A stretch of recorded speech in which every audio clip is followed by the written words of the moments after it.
Can I just remind members in the gallery, you're very welcome, but no recording, please.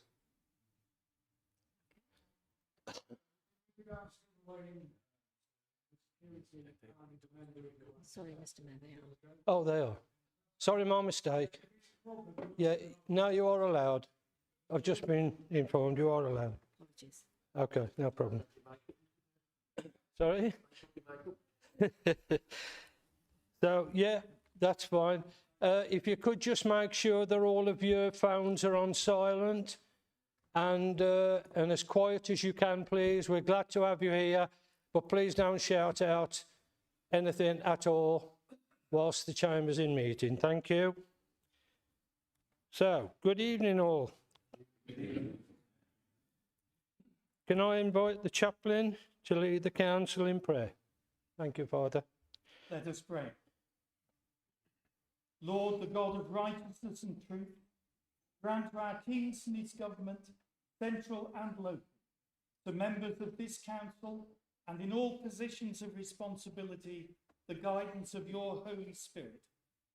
May they never lead the people wrongly through love of power, desire to please, or unworthy ideals, but laying aside all private interests and prejudices, keep in mind their responsibility to seek to improve the condition of all peoples of this borough. So may your kingdom come and your name be hallowed. Amen. Amen. If you care to do so, will you join with me in saying the Lord's Prayer? Our Father, who art in heaven, hallowed be thy name. Thy kingdom come, thy will be done, on earth as it is in heaven. Give us this day our daily bread, and forgive us our trespasses, as we forgive those who trespass against us. And lead us not into temptation, but deliver us from evil. For thine is the kingdom, the power and the glory, forever and ever. Amen. Mr. Mayor. Thank you, thank you, Father. Can I now ask members to remain standing for the national anthem?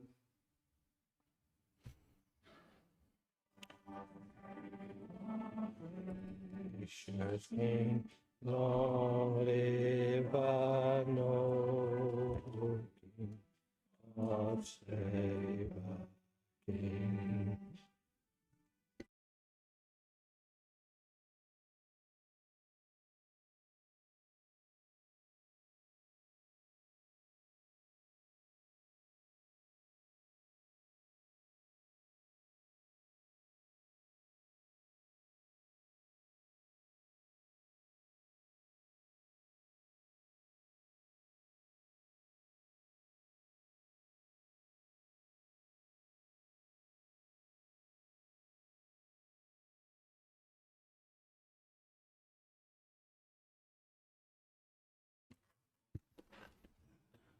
Apologies for absence. Have we got any apologies for absence?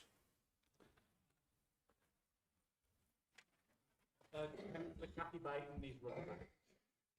Thank you, Councillor Aston. We've also got apologies, Mr. Mayor, from councillors Luke Johnson, Carol Littler, Thomas Russon, Ashley Smith and Elaine Taylor. Thank you.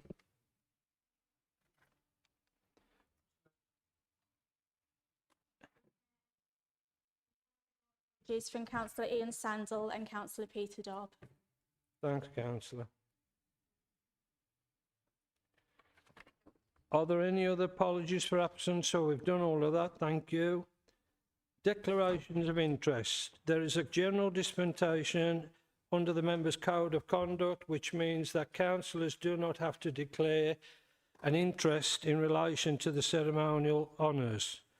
Are there any or other declarations of interest under the Members' Code of Conduct? No. Okay, thank you. I call on the Leader of the Council. Thank you, Mr. Mayor. Mr. Mayor, members of the Council, I move that pursuant to Section 249 of the Local Government Act 1972, the Council hereby confers the title of Honorary Alderwoman upon former Councillor Margaret Aston, and that the Chief Executive be authorised to make any necessary arrangements regarding the presentation of the award. Is there a seconder?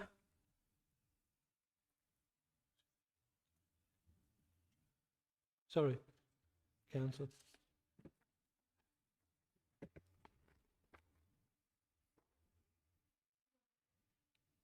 Thank you, Mr Mayor. I rise to formally second this. I'd just like to say a few words, if I may, just very few brief words. I have known Margaret since before I became a councillor in 2011.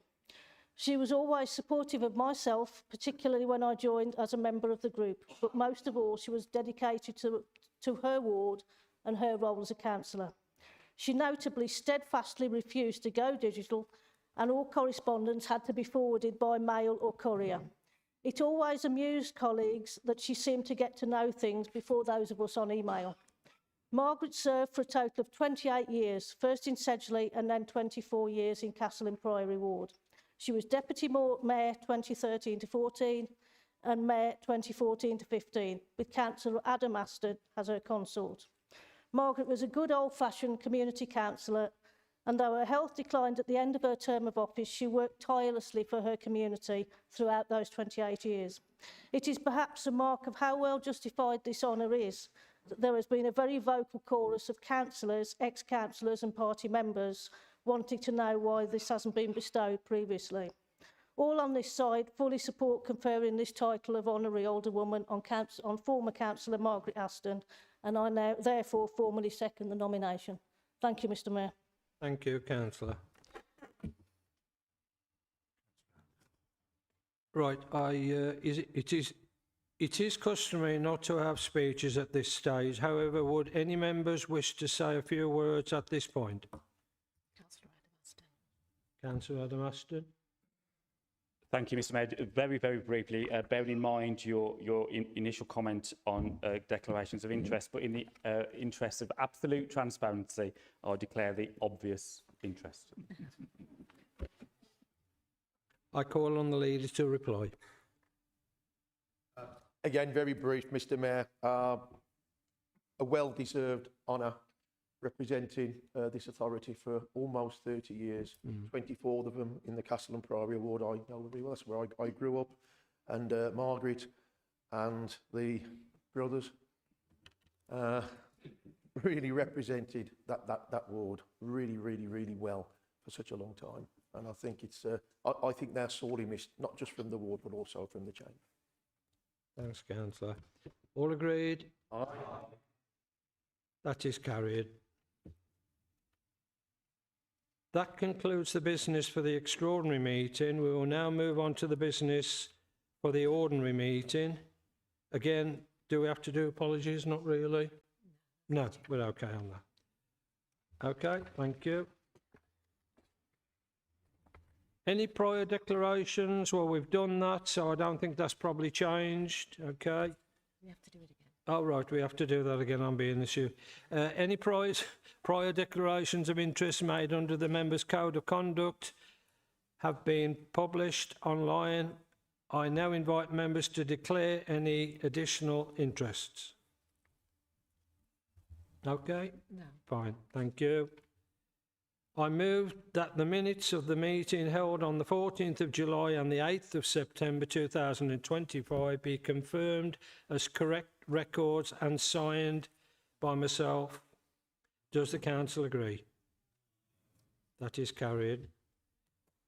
Can I start by thanking members and colleagues for sending me the best wishes during my recent illness and stay in hospital. I'm very pleased to be back to my mayoral duties. I have been back now for the last 2 weeks, and boy did I miss that. I'm really glad to be back. Thank you all for your messages, your kind thoughts.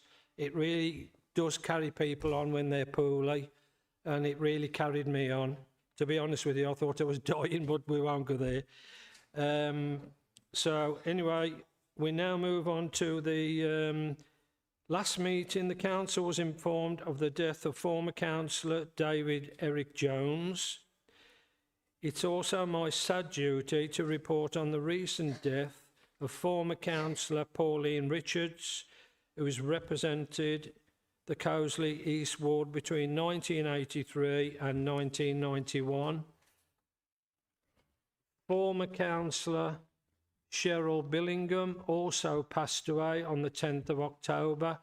Cheryl represented King Swinford North and Wall Heath wards between 2011 and 2015. Members may be also aware of Penny Lane that worked here in the council.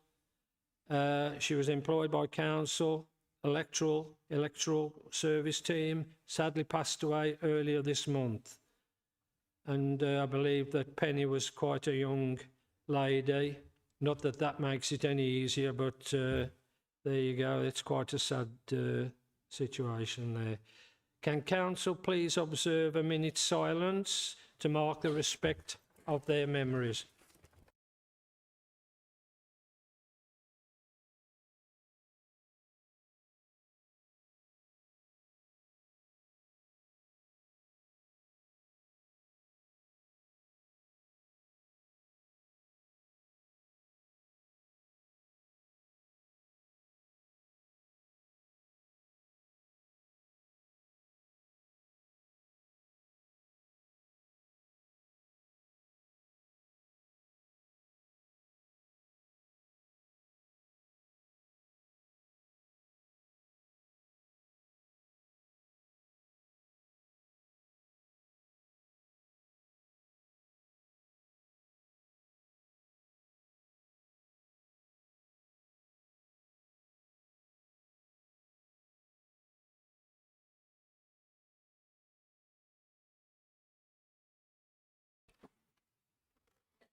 Can I now invite members to pay tributes to any of the deceased there? Thank you.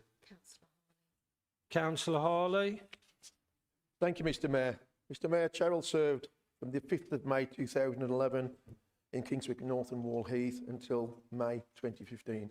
She was also Vice Chair of the Community Forum, as it was then. Now, Cheryl Billingham wasn't a political animal like some of us in this chamber. Her husband, Kevin, certainly was. And I'd like to express my sadness at this news. My thoughts are with Kevin and Cheryl's children and grandchildren at this sad time. Now, although not immersed in the cut and thrust of politics, Cheryl's strength and value to local politics came from her fundraising abilities. From organising fantastic association dinners to holding a regular Friday night supper club. In those dark days of the party after the Blair landslide, these events kept the local party afloat financially. And without those efforts, campaigning would have just ceased. So the party locally owes a great debt of gratitude to that work. Therefore, her contribution was valued and respected as those who loved the politics, as much as those who loved the politics and campaigning side. Now, I didn't know Dave Jones before my time on the council, and I didn't really know Pauline Richards, so I'll leave contributions to those two individuals from other colleagues. However, I didn't know Penny Lane. However, I must comment on how shocked her colleagues have been at this awful news. To lose a colleague in this manner is upsetting, and I know colleagues in electoral services and throughout the rest of the council have been devastated by this. So condolences to them and also to Penny's family and friends. Thank you. Thank you. Does anyone else wish to... Councillor Hilary Bills? Sorry, Hilary. Thank you, Mr Mayor, for this opportunity to speak about Cheryl. In 2012, Councillor Danella Russell, as she was then, and I were elected. We were not expecting to be elected. We came to the annual meeting here, and we really didn't know much of what was happening, as it is when you're new. In those days, we always used to have a mayor-making meal next door, which we paid for individually. We paid for it. I walked into the town hall, which I know very well after many years of doing concerts in there with Dudley School's music service, but it was full of people I didn't really know. So we went to the back of the hall, we found 4 spaces and we sat down, and I was sitting next to Cheryl.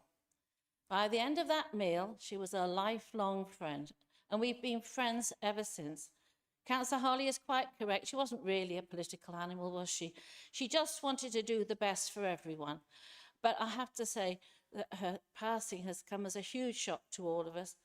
I want to pass on our condolences, the Labour Party's condolences to Kevin and the family. And the one thing I will miss, whenever I went to Marks and Spencer's at Maryhill, I always used to meet Cheryl. John would walk away and say, well, that's half an hour of my life gone, because we would have such a wonderful time, and she's going to be so sorely missed. Thank you, Mr. Mayor. Thank you, Councillor Bill. Can I call on Councillor Lowe, please?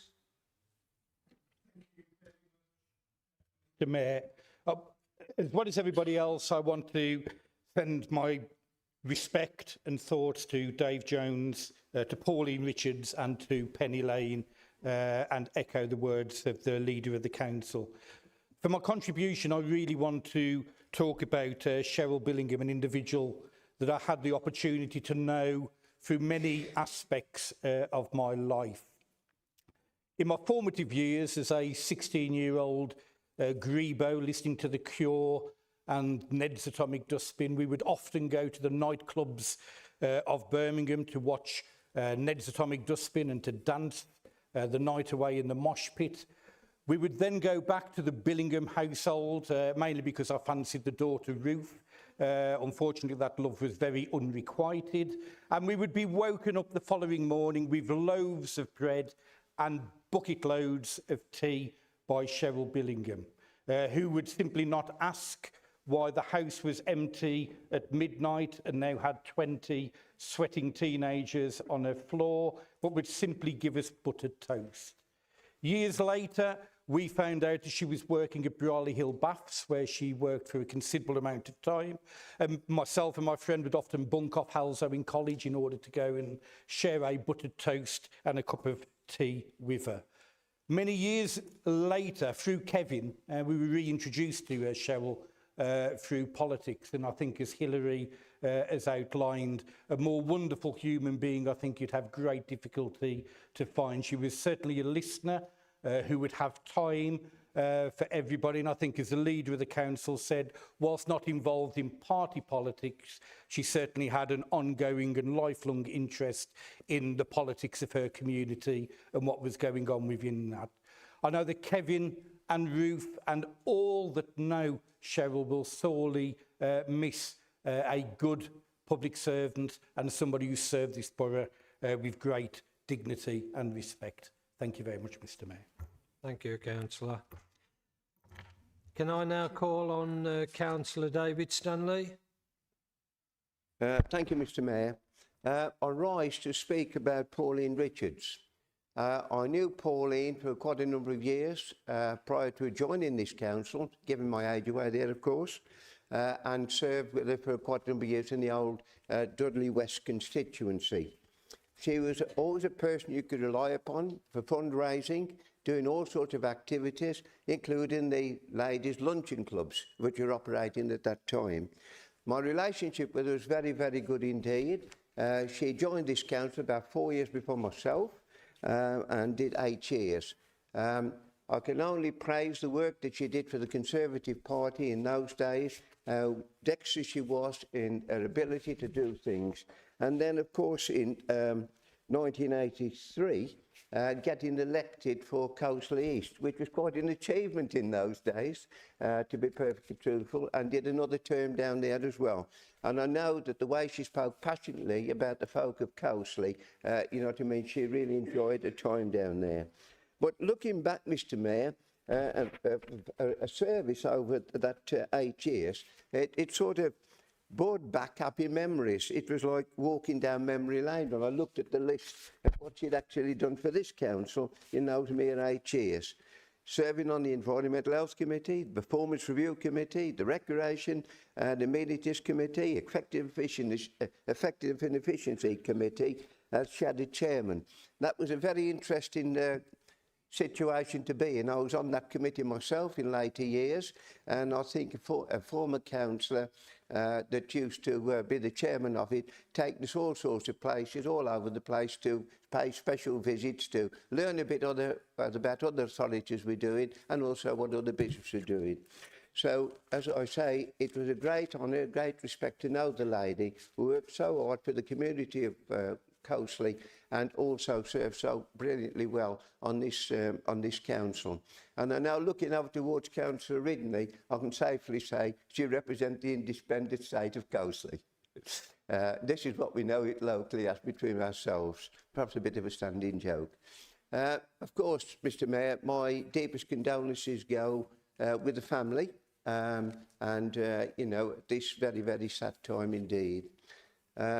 I'll just briefly say that I knew Cheryl Billingham when she was my side of the council chamber, and we had a very, very good relationship, and I'm very pleased that the words that have been spoken about the lady tonight in here has been actually good to hear.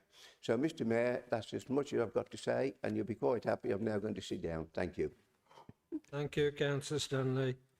Now, can I call on Councillor Adam Aston? Got your name right this time. Thank you, Mr Mayor. It's always a sad moment when we pause to remember and pay tribute to former members of this council who've left us, and it's especially poignant when we lose several in such a short space of time. As Councillor Stanley has said, I understand Pauline Richards served as a Conservative councillor in Coasley East during the 1980s. That in itself is quite an achievement. You don't often hear Conservative councillor and Coasley East in the same sentence. She was clearly a successful politician and a campaigner within the Coasley community, and we offer our deepest condolences to Pauline's family. Although I didn't know David Jones personally, many of our former colleagues, including members of the Labour Party, did, and they've spoken fondly of him. He's remembered as a dedicated community champion in Brockmore and Pensnet and a respected figure within this chamber, and he will be sadly missed. And I know I speak for many within the Labour group and for friends across this chamber when I say how shocked and deeply saddened we were to hear of the recent passing of Cheryl Billingham. Cheryl, of course, served initially as a Conservative councillor, but later joined the Labour group. She was not only a valued colleague, but a thoroughly lovely person. Warm, committed, and always ready to help others. She was one of my most active Facebook friends and could always be relied upon for a supportive comment. She gave so much to this borough and to the people she served in Kingswinford North and Warheath. We send our very deepest condolences and love to Kevin and the family. Mr Mayor, Penny Lane has been an important part of democracy within our borough for a number of years, and we were really sorry to hear about her death. Pauline, David, Cheryl and Penny each made their own unique contribution to local public life.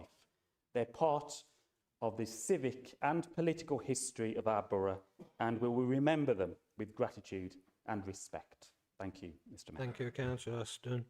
Can I now call on Councillor Phipps? Thank you, Mr Mayor. I simply wanted to take a moment to talk about Penny from the elections team. Several councillors in the room will be described as the political animals of their group, and I'm one of them for this group over here. And so we dealt a lot with the elections office when it comes up to the elections, not just in springtime, but always throughout the year as well, dealing with them in the run-up to those elections. I was absolutely devastated to hear that Penny had passed away at such a young age, but I don't think anyone, obviously apart from her family, could be as devastated as that team in the elections office. For anybody listening that doesn't necessarily see the amount of work that goes into elections every single year, there is a huge amount to be done, and that team ends up during that period working all hours, and they become friends, they become family. And it would be absolutely devastating, I know, for all of that team with the news of Penny's passing. Penny had been working at every single election that I've ever been elected to this council for and ever worked at, and that will be the case for quite a lot of people in the room as well. So I wanted to add that to the tributes to Penny, send my deepest condolences to her family and the families of everybody else that we've been paying tribute tonight, and simply say thank you for all of the work that goes in to those elections, and thank you to the whole team, and my deepest sympathies with all of them. Thank you. Thank you all councillors for those tributes. It's fitting tributes we paid there to these sadly missed people here. So thank you all for that. Now we get on to the Himley fireworks to be held on the 8th of November. We hope it's going to be dry. We hope you can all attend and bring your grandchildren. It would be a great boost if you could all attend. It was quite well attended last year. Probably not so much by us councillors, but if us councillors this time could probably attend, it would look good and you'll enjoy yourselves as well. So look forward to seeing all of you there. Remembrance Sunday service will be on the 9th of November and the Armistice service will be on the 11th of November. So again, if we could all turn out, and I'm sure we will, that would be absolutely fantastic. Now some good news. Dudley Trading Standards have been selected as the winner of Outstanding Trading Standards Project Award for the 2025 CTSI Hero Awards. The judging panel considered nominations from across the UK. The work in Dudley stood out as a model of innovation, collaboration and consumer protection excellence. I'm sure members will join me in offering our congratulations to the team for outstanding achievements. Are we going to applaud or not?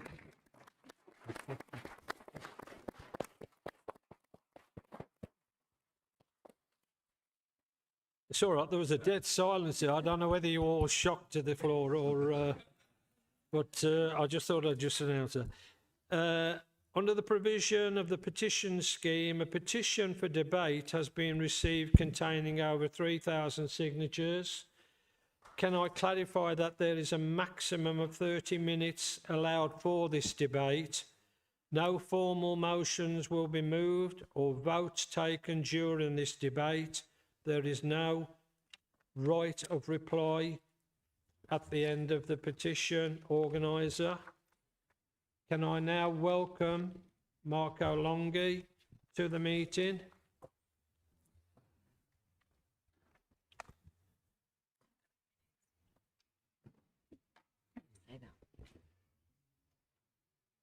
Mr. Mayor, may I ask a question on procedure before I deliver my 3-minute speech, please?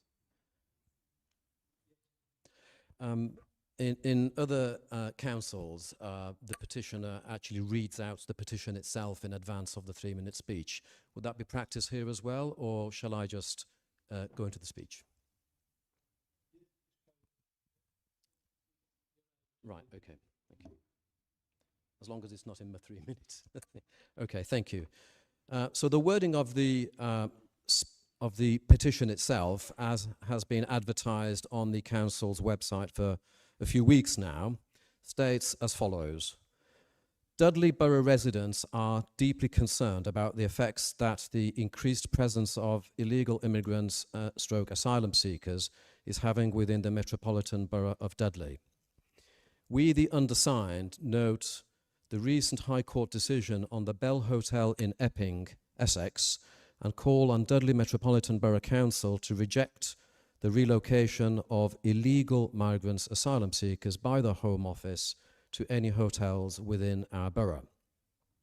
We call on Dudley Metropolitan Borough Council to closely examine the High Court ruling on the Bell Hotel and to seek similar injunctions on any hotels within the Metropolitan Borough of Dudley which are currently being used as hostels for illegal migrants stroke asylum seekers, to action the removal of migrant stroke asylum seekers from these premises and to ensure that in future all hotels in our borough remain open to the general public.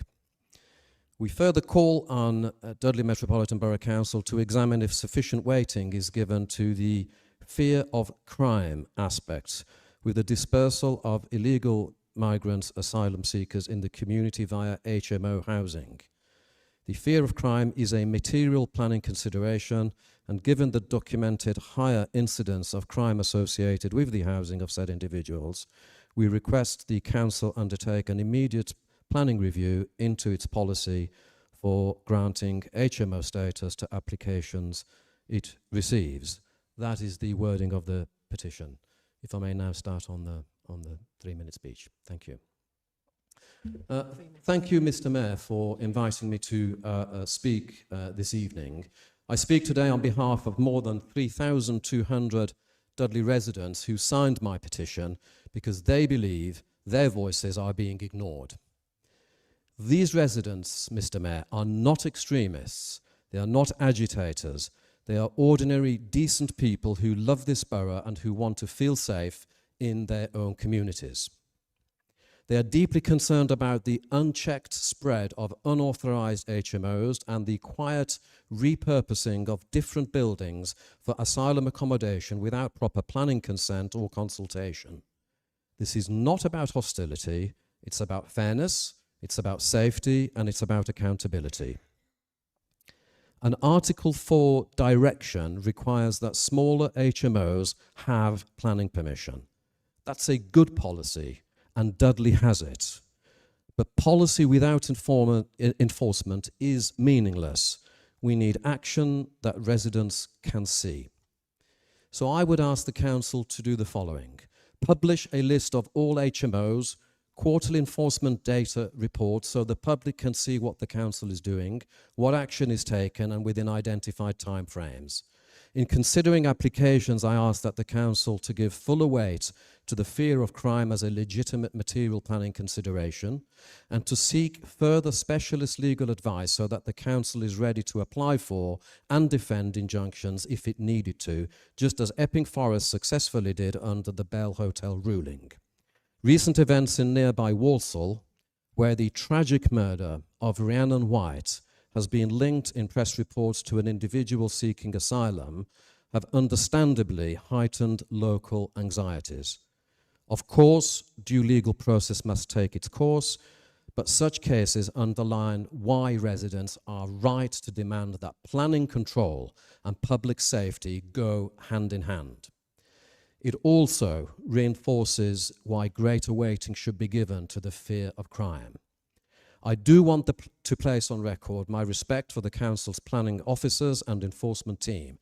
I know many of them want to do more, but that they face mounting workloads and limited resources. The answer lies not in criticism of staff, but in political leadership and resources from elected members. If this council, quite unlike this government, truly puts Dudley people first, then let's show it by backing our officers, enforcing our policies, and protecting the integrity of our communities. Mr. Mayor, I commend this petition to the council. Thank you.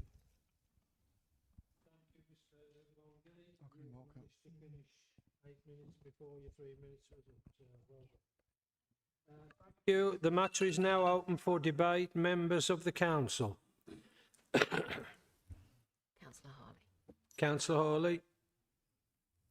To be first. Thank you, Mr. Mayor. Mr. Mayor, I thank Mr. Lungi for his petition and for giving me the opportunity to state what we've done whilst we've been in charge of this authority. And what we've done over the last few years, Mr. Mayor, is to ensure that Dudley has the lowest numbers of asylum seekers anywhere in the West Midlands. He doesn't have to come here, though, and criticise political leadership. For me, or any other Conservative politician on this side of the chamber. You know, some of us went out and got Marco elected as the Dudley North MP. Some of us went out again and tried to get him re-elected. So, you know, we're all friends on this side of the chamber, wherever Marco is. Sorry. Now, the petition calls for the council to reject the relocation of illegal migrants or asylum seekers by the Home Office and Serco to any hotels within our borough. And I have to say, Mr. Mayor, we are already doing that. Dudley, for all my time in this position, has had one hotel occupied by Serco. For me, that's one too many, but one it is. Now, Dudley has, from the last data available to myself, has 669 asylum seekers, of which 51 are in the one hotel. As leader, I've held to account both Serco and the Home Office under different governments. I cannot recall, though, Marco, as the MP, ever calling out Conservative Home Secretaries for the shocking way Serco operates and treats councils with contempt, and they do treat us with contempt. He never once criticised the last government he was part of, although he's happy to do that now. If you really care, you show that when you criticise your own side at the same time, not when you've slipped off to join another party. Actions speak louder than words. And unfortunately, I'll class Marco as a friend, he was silent when it came to holding Conservative Home Secretaries to account. He kept quiet and copped a nice job as a trade envoy to Brazil. Mr. Mayor, I've instructed our legal team to investigate how we legally prevent issues such as those at Epping. This isn't a Johnny-come-lately policy either. Several years ago, under a former chief executive, I instructed him to write to every single hotel in the borough, warning of the legal challenge they would face if they agreed a contract with Serco. All but the one that we know about agreed and didn't. I will not hesitate as leader of this authority to use every single tool at our disposal to maintain that our hotels are not commandeered by Serco and the Home Office. However, if the government is serious about emptying all hotels, then we must be on our guard. And as the petition rightly points out, the ending of hotels provides another issue, and that is far more serious issue for me is the use of HMOs. In hotels, we know where the government is placing asylum seekers. If they spread out to HMOs, it gets a lot more difficult. Therefore, the Planning Committee will hear and consider every single application for any new HMO under my leadership. We have ensured through tough action that Serco and the Home Office don't use Dudley the way they do Sandwell and Wolverhampton, where over 600 asylum seekers are kept in hotels across those two boroughs, compared to Dudley's 51. So we must be on our guard and take the same tough stance on the use of HMOs as we have on hotels.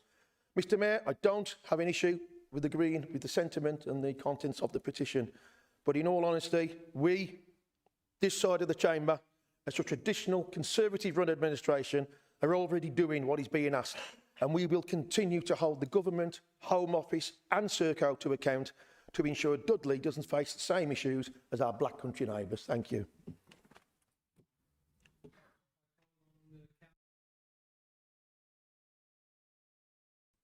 Thank you, Mr. Mayor. It's a very short contribution from me, just to confirm, as it was stated that Dudley does not have an Article 4 direction in place by the petitioner. Dudley does have an Article 4 direction in place that was introduced and made confirmed in September 2023. So that is something that's already in place. Every single HMO that is applied for does go to the Planning Committee. So I believe the petitioner is trying to say that he didn't say that we don't have that. Oh, in that case, please accept my apology. I misheard you. I thought you said that we do not, and it was a policy we should have.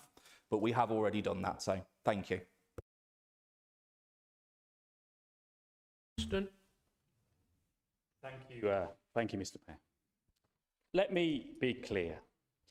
It is entirely reasonable and absolutely legitimate for people to be concerned about levels of migration into this country. And it is equally fair to raise questions about how the Home Office is handling the situation, particularly the use of hotel accommodation for people seeking asylum. These are not extreme views. These are concerns shared by people across all walks of life because they touch on our values, our resources, and our sense of fairness. But let me be clear. The answer to these concerns is not to scapegoat people. The answer is to fix what is broken.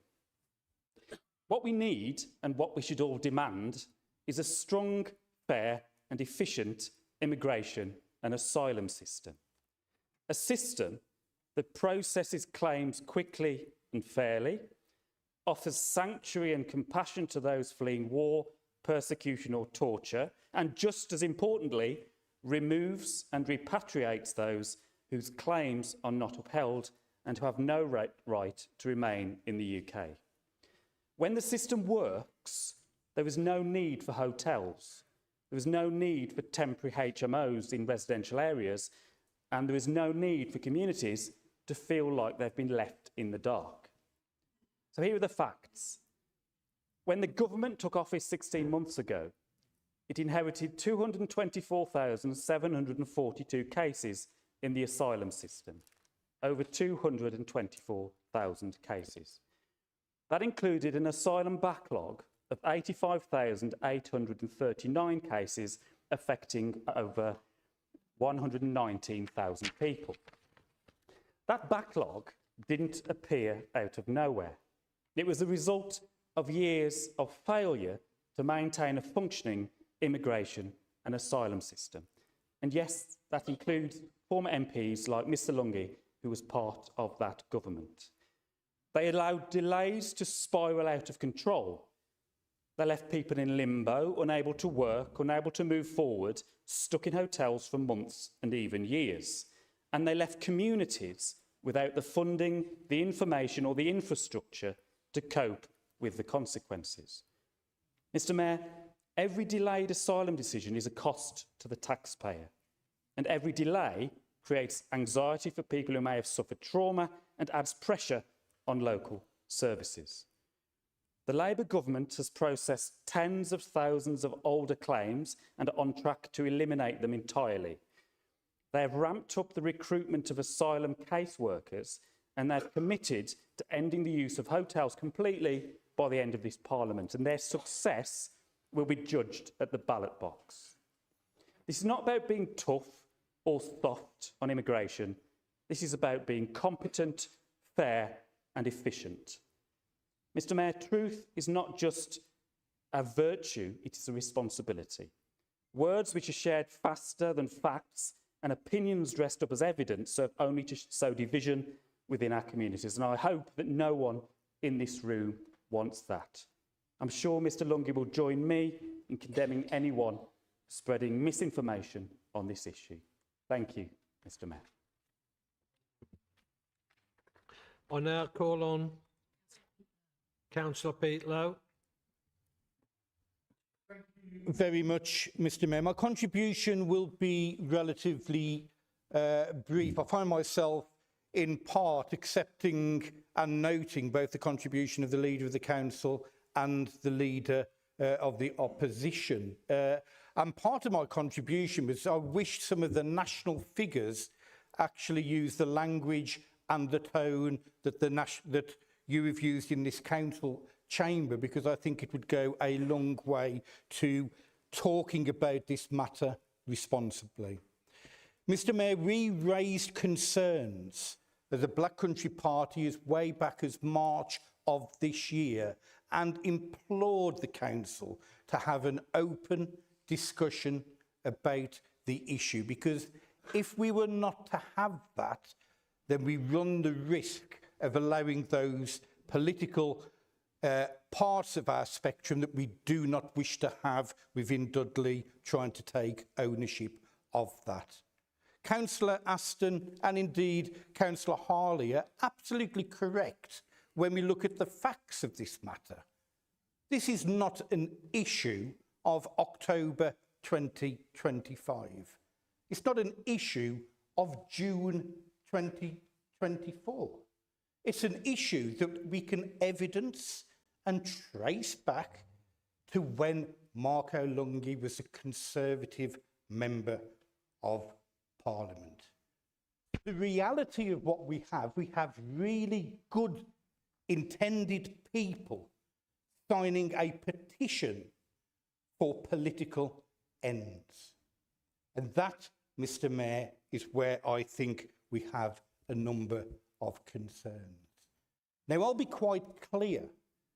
My own personal political views are markedly different to those of Marco Lungi.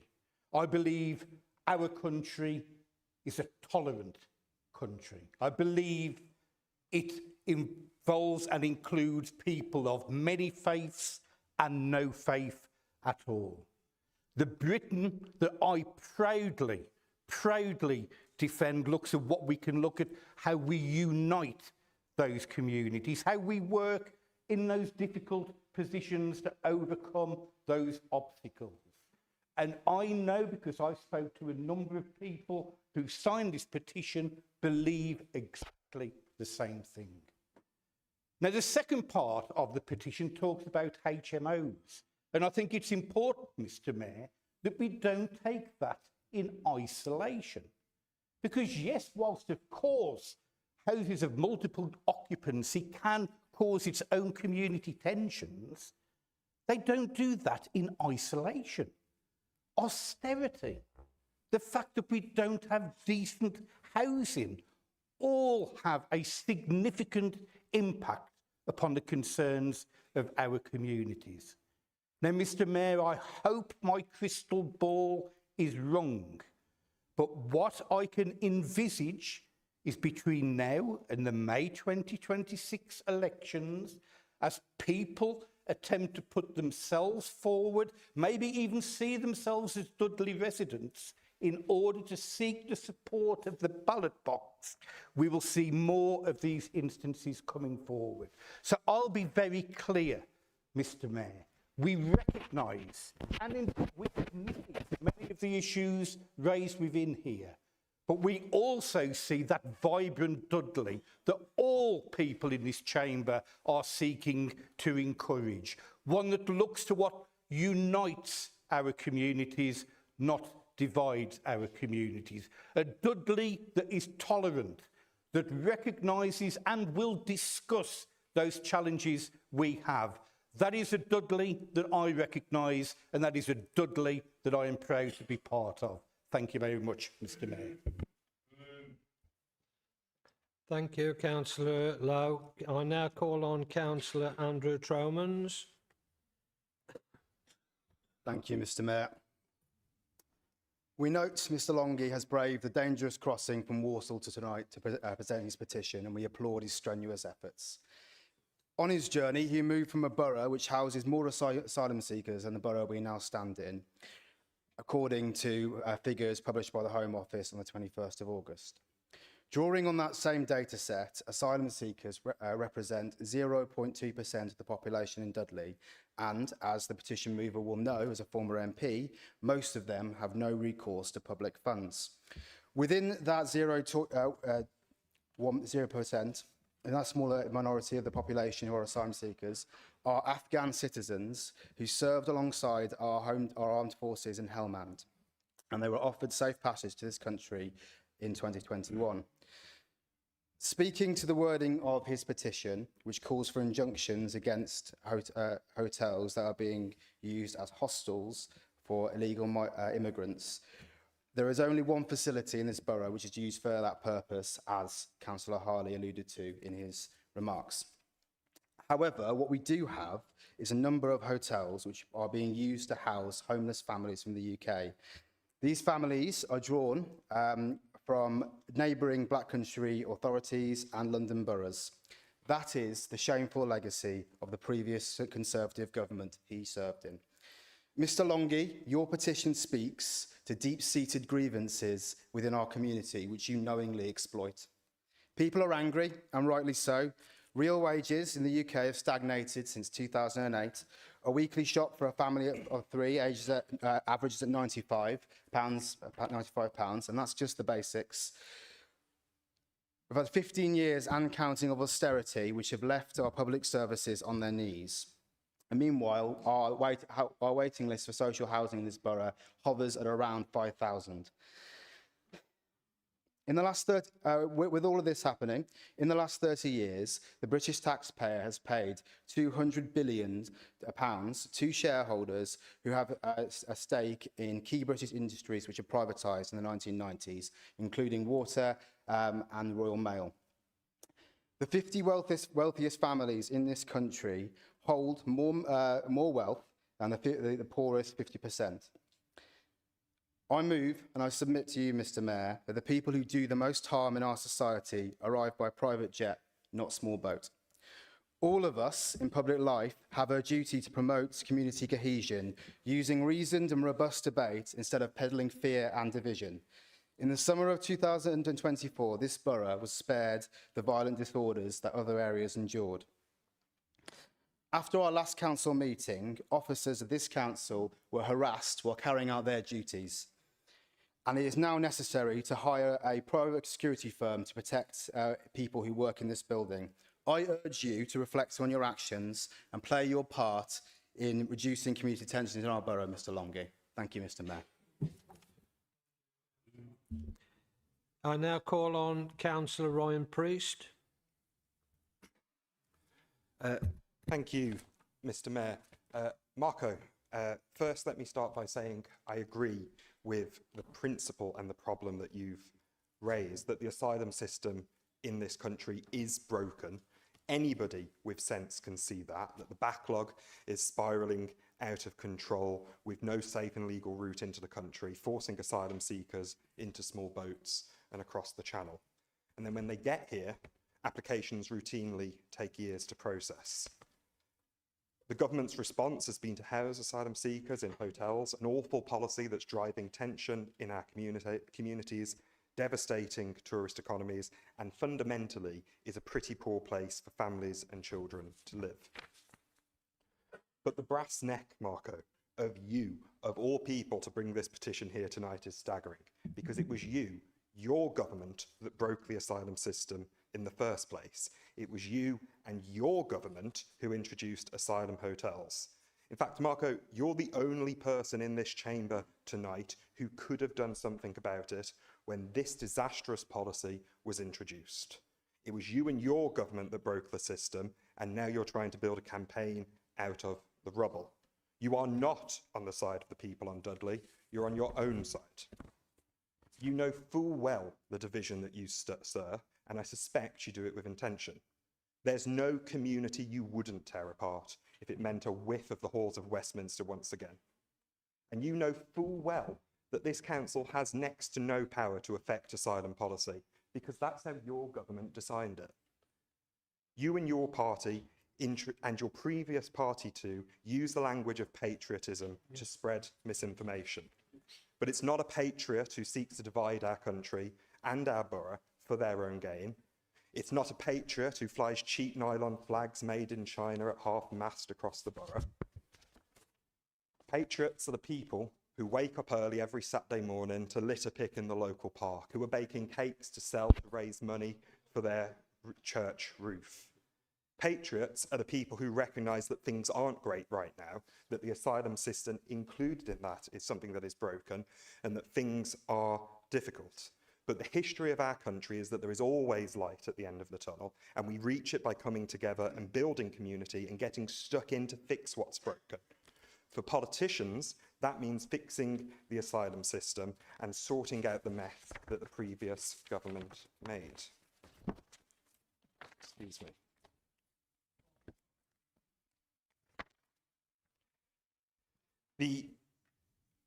That means more caseworkers to fix the backlog.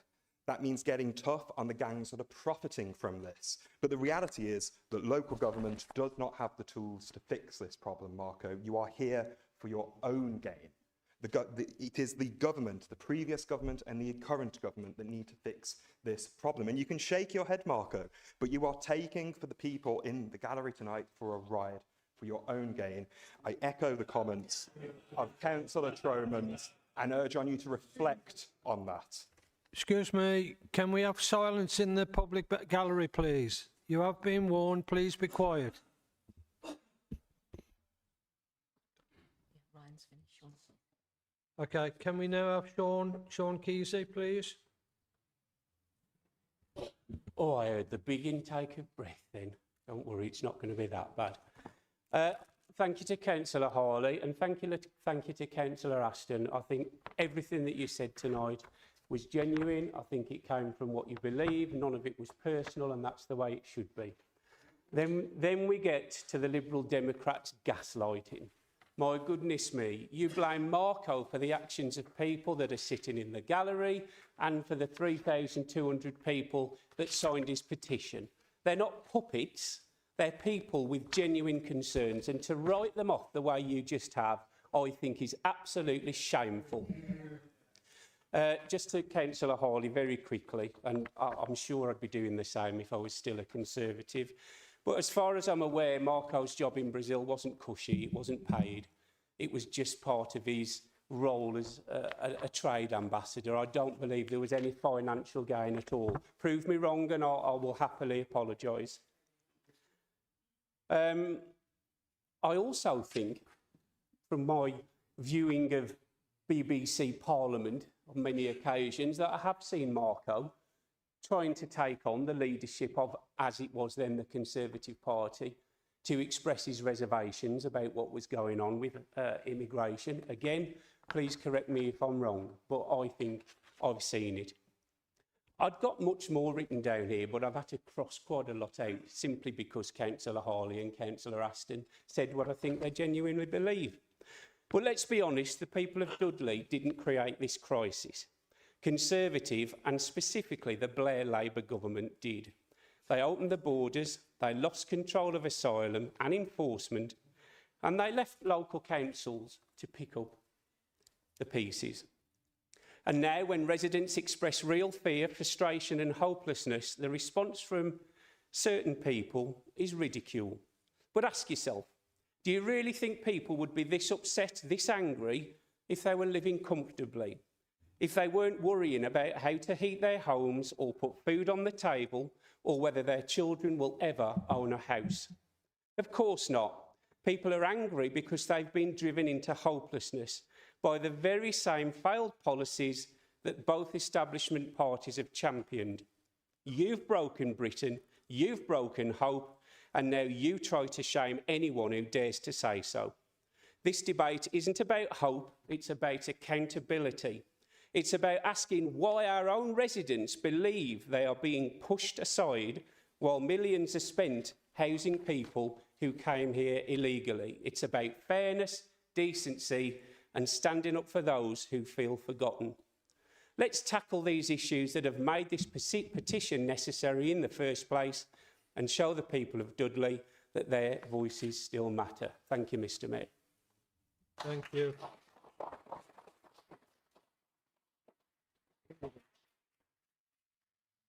If there are no further speakers, that completes the debate on this petition. The petition will be referred to the relevant directors for any further response. Thank you. Thank you for that. You want to say if they want to leave the gallery? Give them the opportunity to leave and stay. Okay, yeah. The gallery have now got the opportunity to leave, or you can stay.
Okay, ladies and gentlemen, can I have your attention, please? Capital programme, I call on the leader. Members of the Council, I move that the recommendations of the Cabinet be approved and adopted. Thank you. Is there a seconder? Yes, it's formally seconded, Mr. Mayor. Thank you. Councillor Adam Davies. Councillor Adam Davies. Yep. Oh yeah, sorry. Making sure we've got the right Getting Adam the there. two Adams mixed up. Thank you, Mr. Mayor. I wanted to speak on the item on page 32 of the full agenda. That's the Briley Hill Levelling Up Fund project. And it relates to the £20 million worth of funding which we secured from the previous government in 2023 to fund and make possible various regeneration projects in Briley Hill. At the last council meeting, we approved the variation in capital plan, and that has allowed work on this to progress. Since then, Councillor Little, my ward colleague, and I have had various meetings with Bridley Hill Community Forum, Dudley CVS and council officers to continue working on these plans. In particular, one item which we think needs to be right at the top of that, which is securing a new future for the Bridley Hill Police Station, the building where our police and local police services are currently based. Now, the context around this need for this funding is that the Labour Police and Crime Commissioner has confirmed that he's planning to close our police station, move police teams and services out of Briley Hill.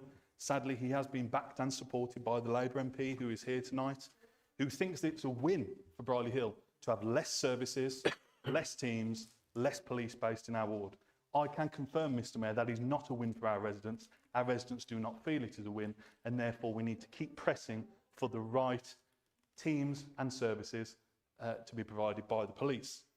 Now, even more urgent is the matter that we've heard that the Police and Crime Commissioner is planning to close our police station this side of Christmas, even as early as next month. So, with that urgency, can I ask the Leader of the Council on the item of the Bridley Hill Levelling Up Fund, which we know there's lots of work going on in the background and we'll continue to have those meetings, that detail will be forthcoming, hopefully by the next council meeting before Christmas, so residents in Briley Hill have a better Christmas present than what the Labour PCC is currently looking to give them. Thank you, Councillor Davis. Are there any other speakers on this? Oh, sorry, Councillor Hawley, you got... Okay, yeah. Okay. Councillor Eccles? Thank you, Mr Mayor. I didn't plan to speak on this item originally, but I felt it necessary to just highlight the inaccuracies in what Councillor Davis just stated. The Briley Hill Police Station is actually moving to the waterfront, which is within Councillor Davis's ward, and there are actually there's quite a lot of aspiration from local community groups to utilise that building, and the police estates have responded to requests from myself to keep that within the community positively. So just for clarity, the waterfront is in your ward, and that's where your police will be going, Councillor Davis, as you're well aware. Thank you. Thank you, Councillor Eccles. Call on Councillor Adam Davis. No, he can't come on. Oh, he's already gone. He's gone. Okay, sorry, mate. No, okay. Okay. Councillor Wayne Little. Councillor Wayne Little. Thank you, Mr Mayor.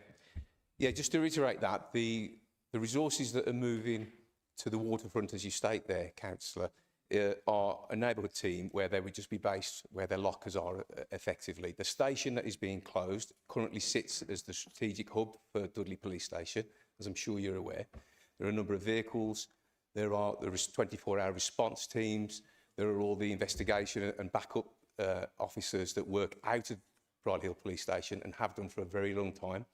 Those are all being moved out of our wards up to the north of the borough, nearer to the Sandwell border than it is in the strategic centre, and geographically covering the whole of the Dudley borough. So it is not a win. So to say that we are getting and remaining a police station in Bridley Hill is inaccurate.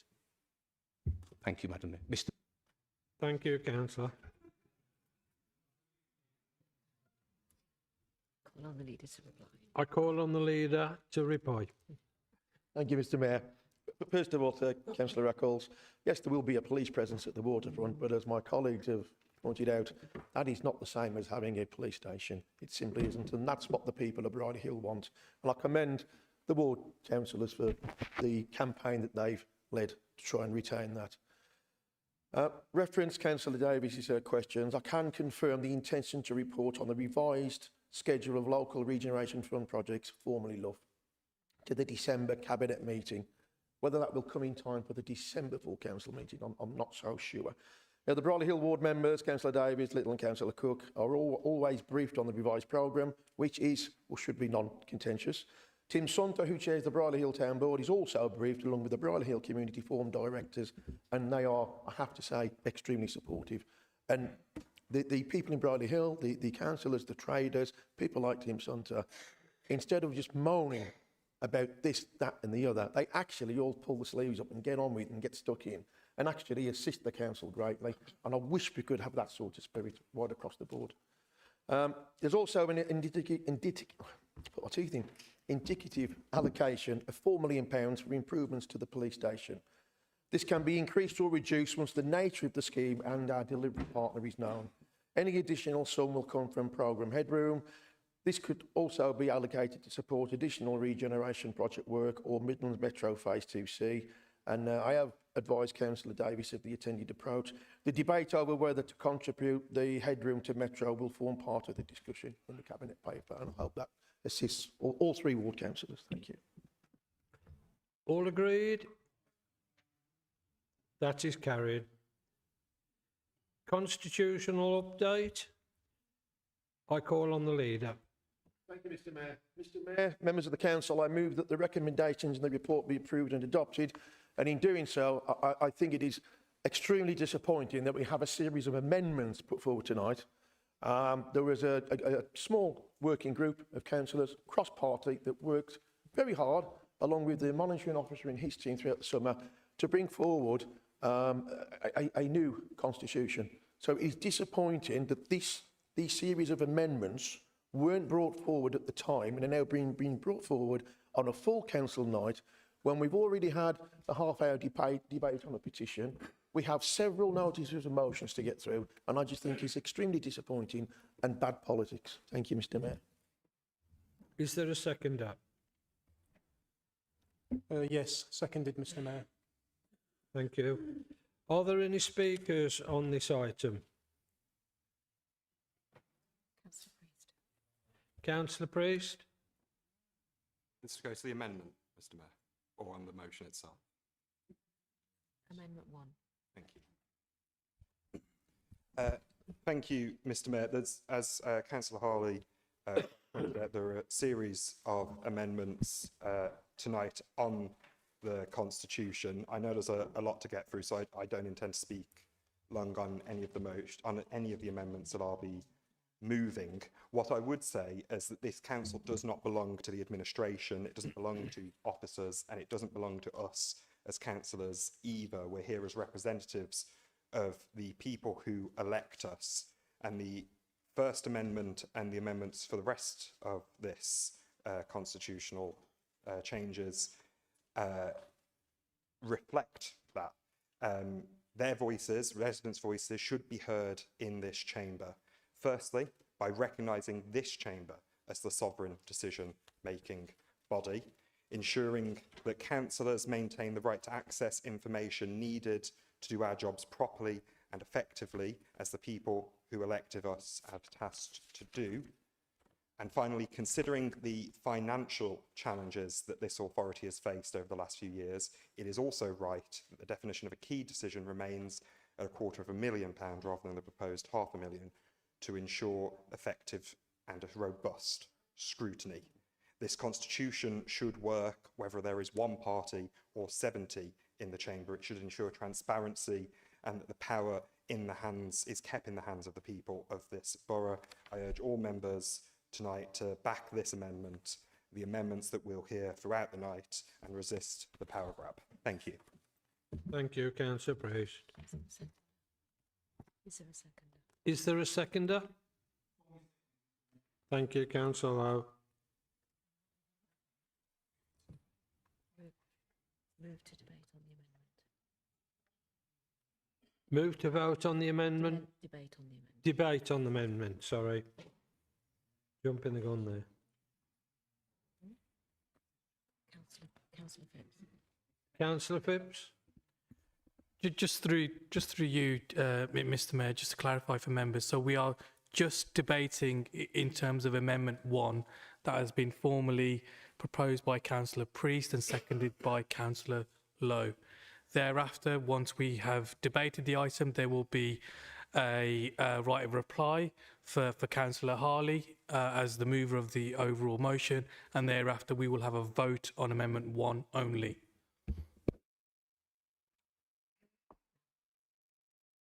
No speakers. No speakers? Right to reply by the leader. Right to reply by the leader then. Yeah, thank you. Thank you. Thank you, Mr Mayor. I think in order to save us a lot of time, I would propose that, as the monitoring officer has stated, that we now vote on the first amendment. And then I would take all the other amendments on block, because it's my understanding that my group will vote against. I also understand that the Leader of the Opposition has indicated that the Labour group may well also vote against. Thank you. Right, we shall now vote on Amendment 1.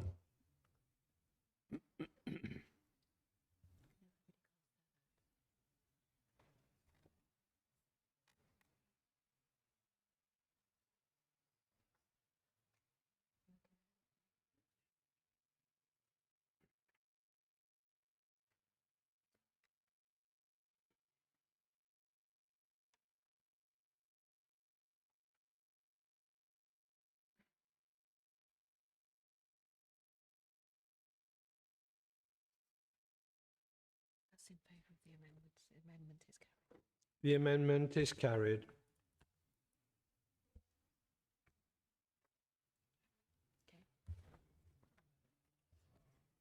Then we move on to Amendment 2. We're now moving on to Amendment 2. Three. 3, sorry. Amendment 2 has been crossed out, hasn't it?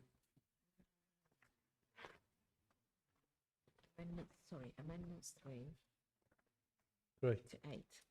Amendments 3 to 8. Amendment 3 to 8. Does anybody wish to speak on that? Does anybody wish to speak on Amendments 3 to 8?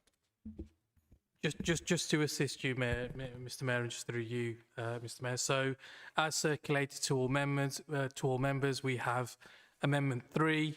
I understand that this relates to the changes to community forums and is seek to be proposed by Councillor Priest and seconded by Councillor Kesey, if my understanding is correct.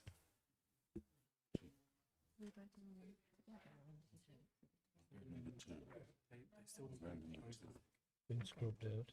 So we need a proposer and a seconder for Amendment 3.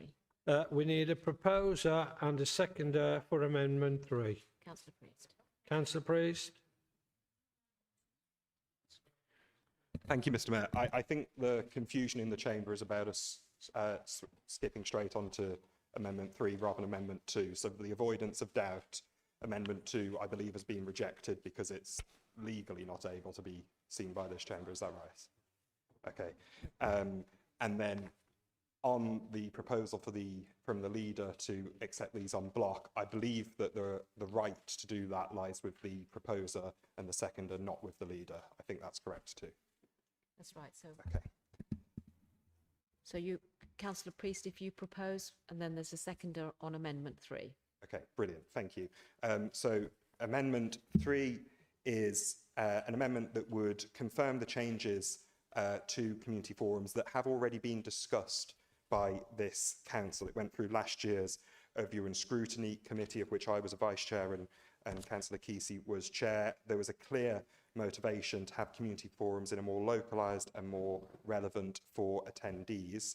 This amendment simply formalises that in the Constitution rather than leaving in lines about forums that will no longer exist in the future. Thank you. Is there a seconder? Is there a seconder? Councillor. Seconded, Easy. Mr. Mayor, and if I can just say a couple of words, that's okay. Yeah. Totally agree with Councillor Priest's comments on community forums. We should be looking to provide more democracy and more inclusion, not less. So I agree with the wording. I'm surprised as to why Councillor Harley is disappointed that we're actually debating these changes. That is democracy summed up. There was a cross-party working group, apparently. I don't remember being invited to it, and I don't think Councillor Turner remembers being invited to it. So I don't think it was cross-party, and apparently there was one meeting, so it was really looked at in depth. That's just what I've been told, but thank you, Mr. Mayor. Thank you, Councillor Kesey. I now call on Councillor Phipps. Thank you, Mr. Mayor. Just very quickly, it's just to say that as the future of the forums will be returning with an update via the Cabinet, I believe, in due course, it's right to wait until that point to then make sure that the decision of Cabinet is put into place. It's not the right time now to put this wording in. That wording can be made proper once the decision has been taken. But just to assure everybody, I still agree with you on the future of the forums, and I just think it's about process to make sure that we have the decision made.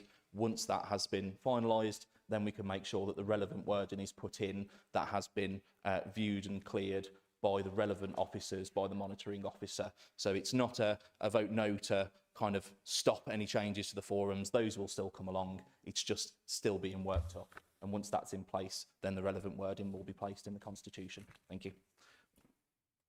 No more speakers. Leader to reply. Thank you, Councillor Phipps. Leader to reply? Okay, thank you. Now we vote on the amendments. Now we vote on the amendment. 3. Amendment 3.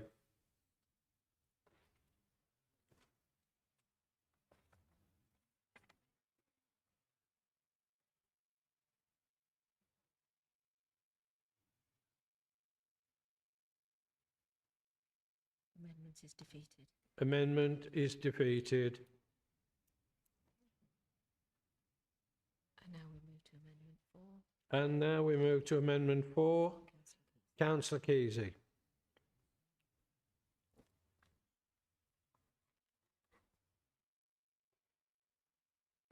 Thank you, Mr Mayor.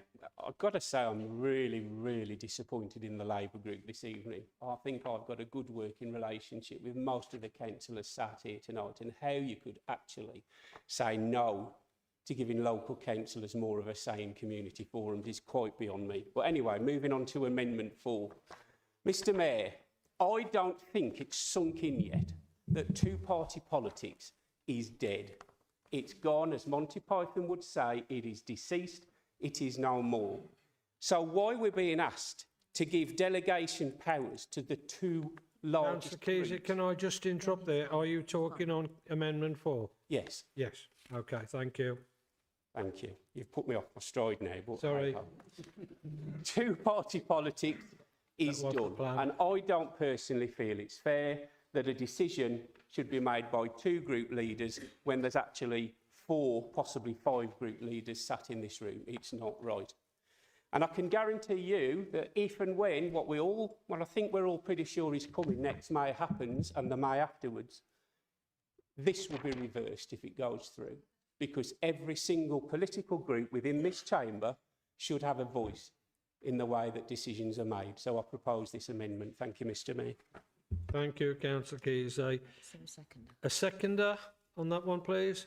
Yes, secondly, Mr Mayor, if I may just say a few sentences on this. I won't take very long at all. Building upon what Councillor Kesey has said, this is really trying to maintain or bring a little bit of democracy into the Constitution, as opposed to trying to retain the control by the lead party of the council and its main opposition group. I say this not least because over the next 12 to 24 months, I'd have thought for each of those parties' interest that they may be interested in supporting this. I recognise it probably won't pass, and we'll remind you of it in 18 months when one of these parties may not even be the party in control or the main opposition party. Thank you, Mr Mayor. No speakers. Does the leader wish to reply? Does the leader wish to reply? Go to the vote. Okay. To say dream on. Now we go to the vote.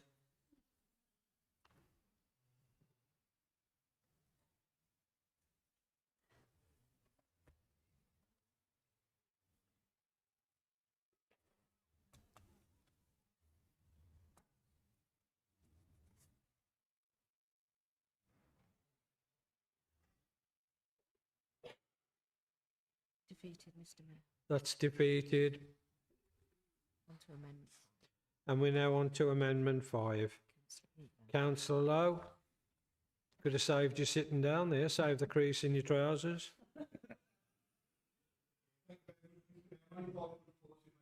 See either way, whether I'm sitting or standing, to be perfectly honest. So I would like to propose Amendment 5. Now, for the Council's benefit, this is maintaining the status quo. It is currently 5, and the recommendation is to increase it up to 10. We're saying the status quo should remain. It has never been abused in my 20 odd years in this council chamber. By moving it, doubling it from 5 to 10, what it makes very clear is that the council's view, and those councillors within this chamber who vote for that view, believe it should be more difficult to hold the executive to account. I believe that is fundamentally wrong. 5 has worked for my 20 odd years, it's worked for generations before that. Why are we doubling it up to 10 to make it more difficult to hold the executive to account? It's never been abused. What makes you think that we need to change it? Thank you very much, Mr. Mayor. Is there a seconder? Thank you, Councillor Lowe. Is there a seconder? Thank you, Mr. Mayor. Formally seconded. I agree with everything Councillor Lowe has just said, and would point out that should this go through, then immediately the Liberal Democrats, the Black Country Party, together would not be able to call an extraordinary meeting of the council. It's another example, in my opinion, of taking democracy away from people, not giving it to them. And on this one particularly, I say shame for anyone who votes against this amendment. And final comment, beware what you vote for. Thank you, Mr. Mayor. Thank you, Councillor Kesey. Councillor Phipps? Yes, just really briefly. So during the work that was conducted by the constitutional experts that were brought in to assist with this process, it was highlighted that the number is unusually low for a council of this size. They recommended the 10 figure as a more appropriate figure, as they had made some recommendations throughout the rest of the document. So this has really been put forward as best practice by the constitutional experts, which I see no reason not to accept. So I think it's just really clear to make sure that that's out there, because this was the work of professionals that recommended that, rather than any specific requests solely based on politics. Thank you. Thank you, Councillor Phipps. The leader to reply? Okay. We go to the vote.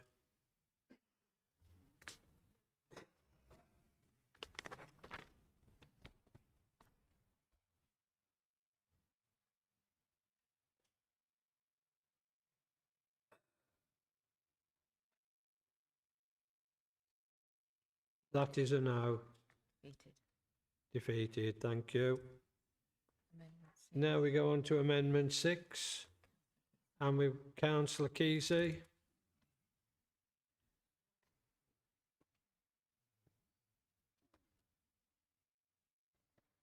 Thank you, Mr. Mayor. I don't know how to just sing a song for all the good it's going to do, what I'm about to say. But I'm proposing this amendment. I've seen on many occasions as an independent, as a member of Reform, as a member of the Conservatives, we all get frustrated with notices of motion. They're always used for political purposes. Sometimes the council can't do anything about it. But one thing that riles me is when they get filibustered out, they get timed out. So this amendment proposes that there are 3 notices of motion, which I agree to, in a council meeting, but each one of them gets the 30 minutes it deserves to get talked through, to get voted on, so that they can then be put to bed and we move on to the next 3. Thank you, Mr. Mayor. Thank you, Councillor Kesey. Seconded. Councillor Priest. Thank you, Mr. Mayor. Happy to second that, and only add in that the 30 minutes would be a maximum, not a minimum. The council will still have its power to move a motion to a vote early if it wishes. And importantly, it allows us to vote at the meeting where the issue is relevant, rather than waiting weeks and months in some circumstances when the issue may have developed beyond the need for a motion as it stands. But yeah, happy to second. Thank you. A right of reply? Okay, thank you. That goes to the vote.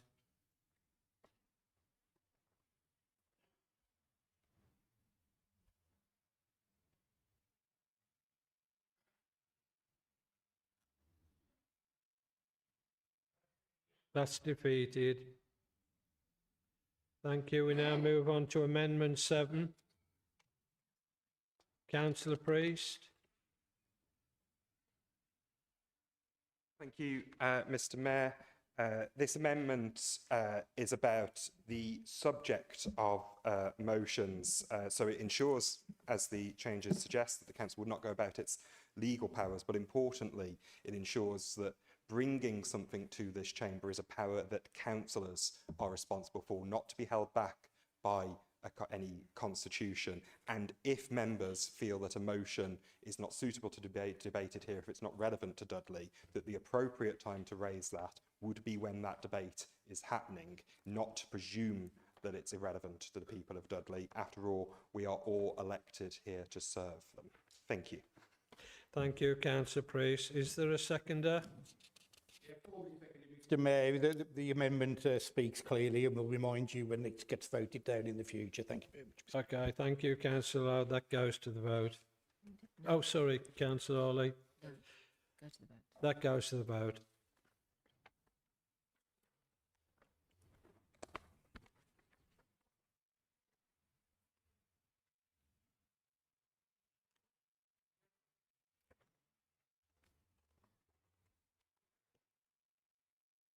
That is defeated. And we go on to Amendment 8. Call on Councillor Lowe.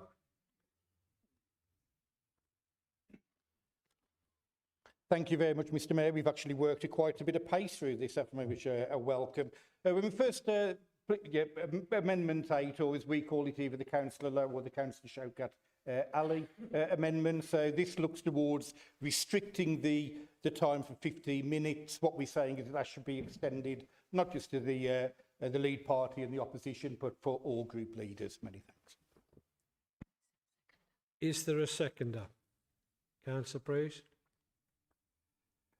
Yes, thank you. Happy to second, only to add in what's been said about some of these previous amendments, that none of us in this chamber know what is coming politically.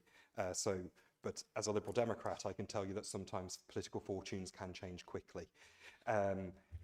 This constitution should work for all groups, all parties, whatever size, and something as important as the budget deserves robust and varied scrutiny.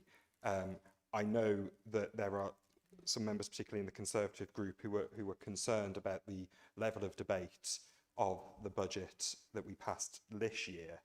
This amendment would certainly speak to that and allow more robust scrutiny from each group in the chamber, rather than just the two old parties that, frankly, the British public look at in the rearview mirror.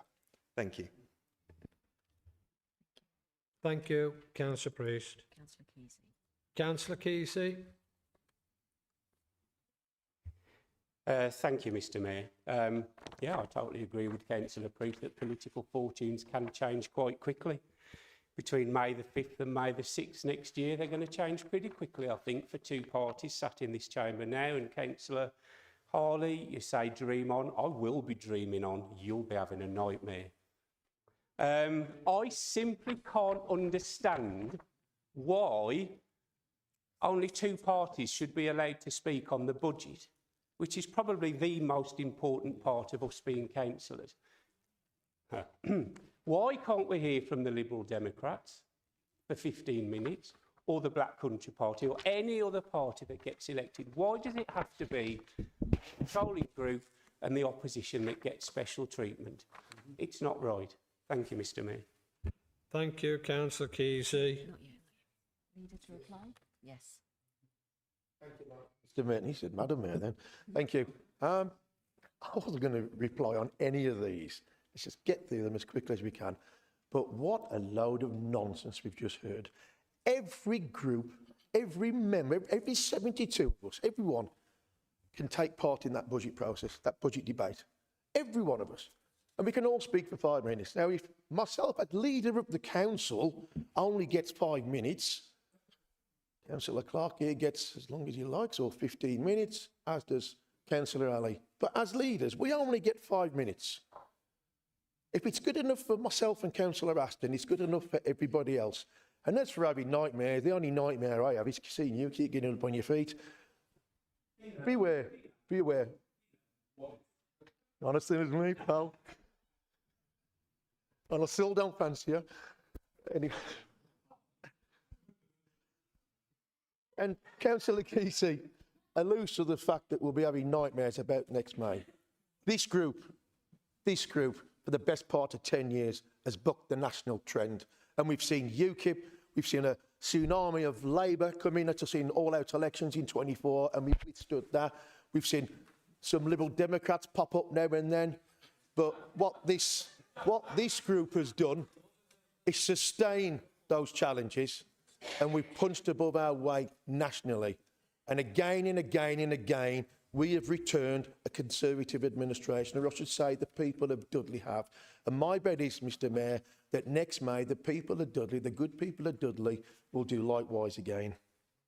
Thank you, Councillor Harley. We now go to vote on the amendment. Number 8. Number 8. Looking for some.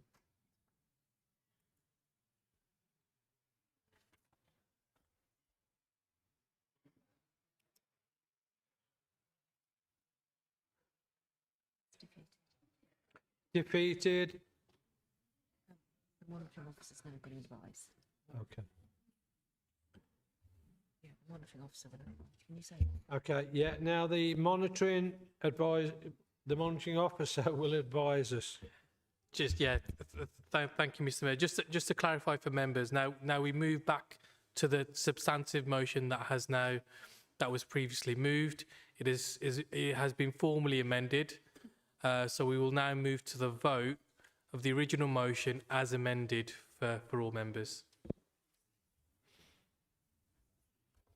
Can everybody vote?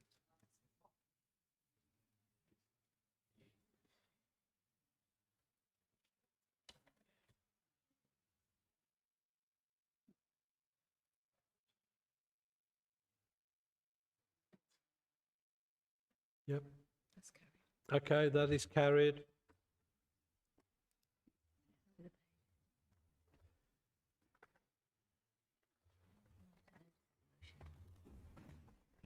Can I remind members that maximum time allowed to deal with all notices of motion at this meeting is 30 minutes.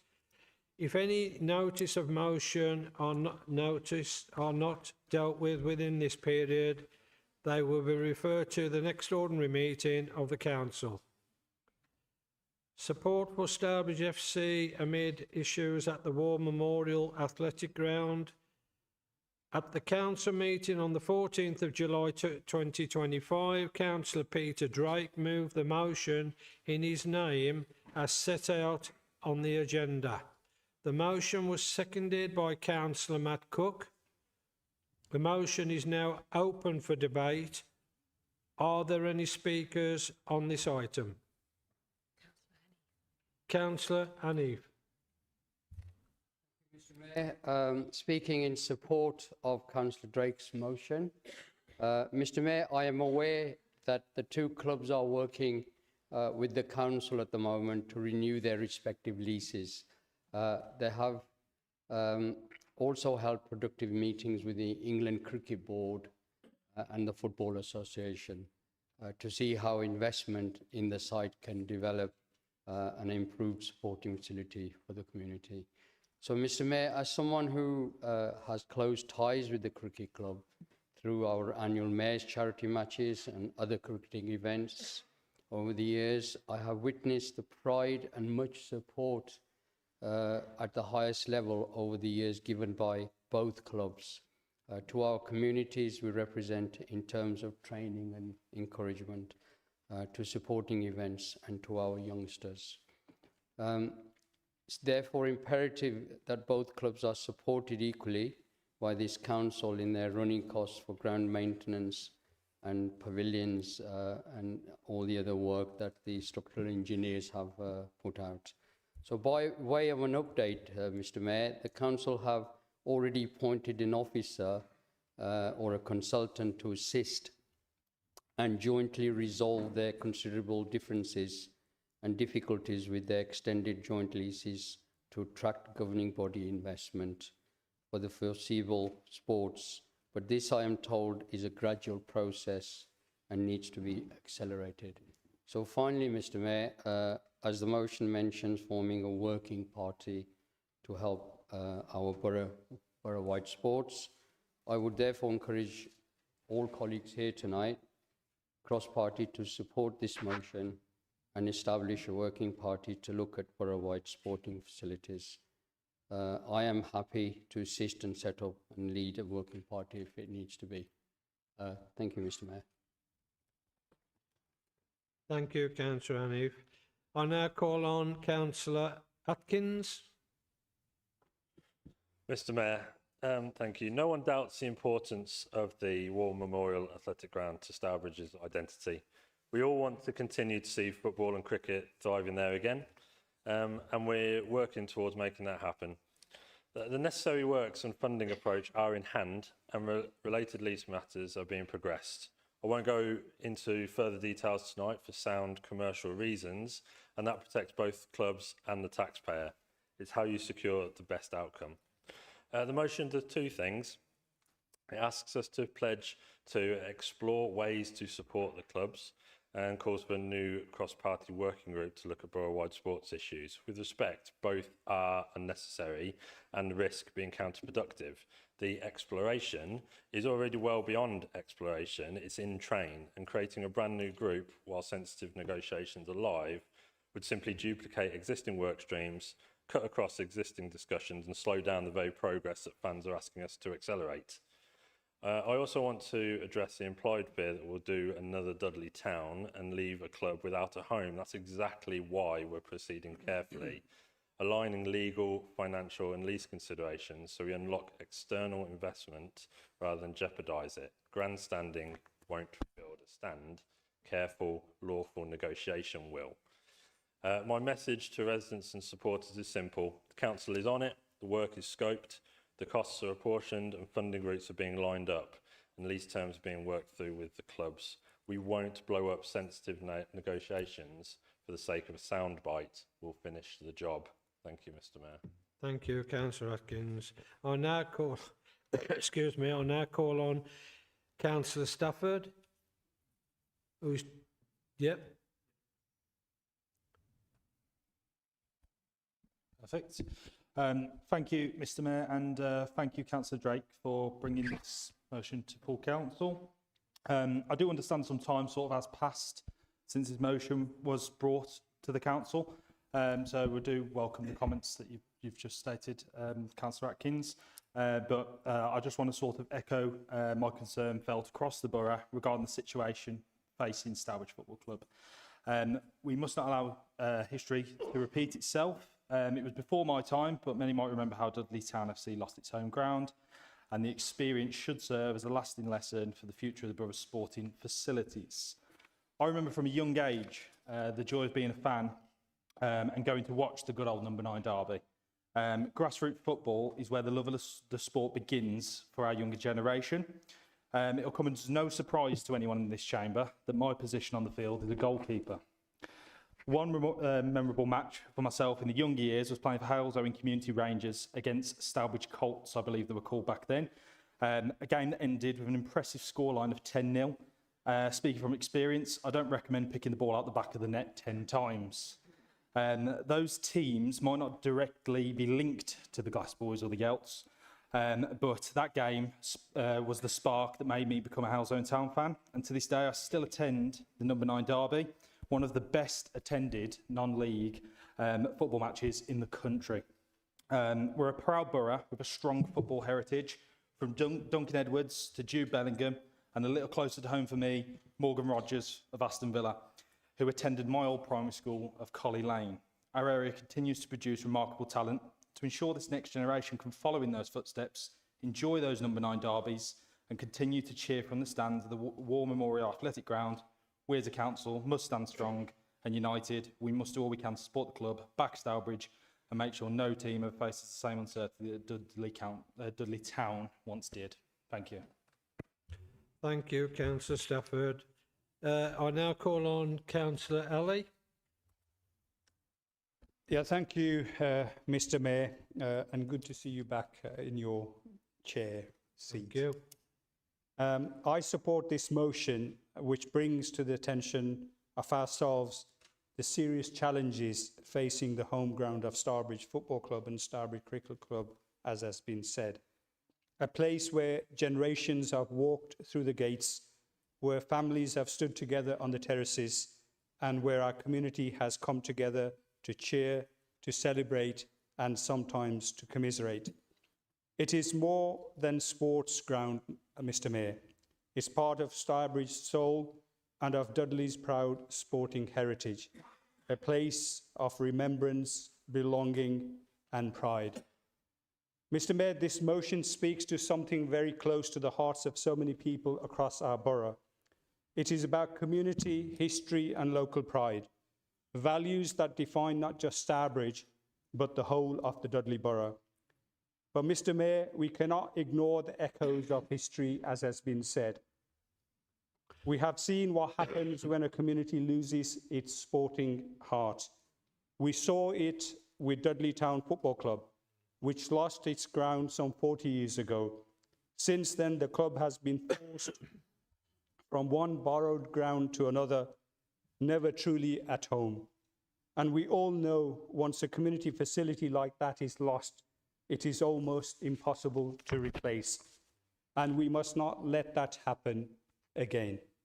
Earlier this year, Mr. Mayor, this council chamber came together across party lines, unanimously passing a motion to bring Dudley Town Football Club home. That motion asked us to celebrate Dudley Town's remarkable promotion, to recognise the achievements of our local sporting heroes on an annual basis, or at least on a regular basis, and to establish a cross-party working group to develop an ambitious sports strategy for the borough. Mr. Mayor, I must express my disappointment that some of those commitments have not yet been delivered.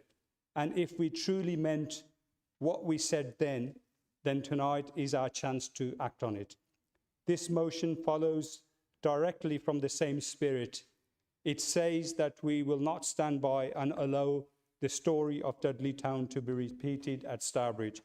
As a council, Mr. Mayor, we must not leave no stone unturned in exploring every possible way to support these clubs.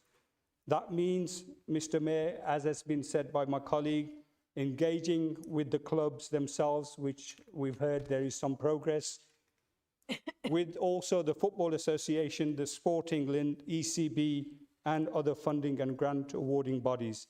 It means working together cross-party to look not just at Starbridge, but at the wider challenges facing sports clubs across our borough.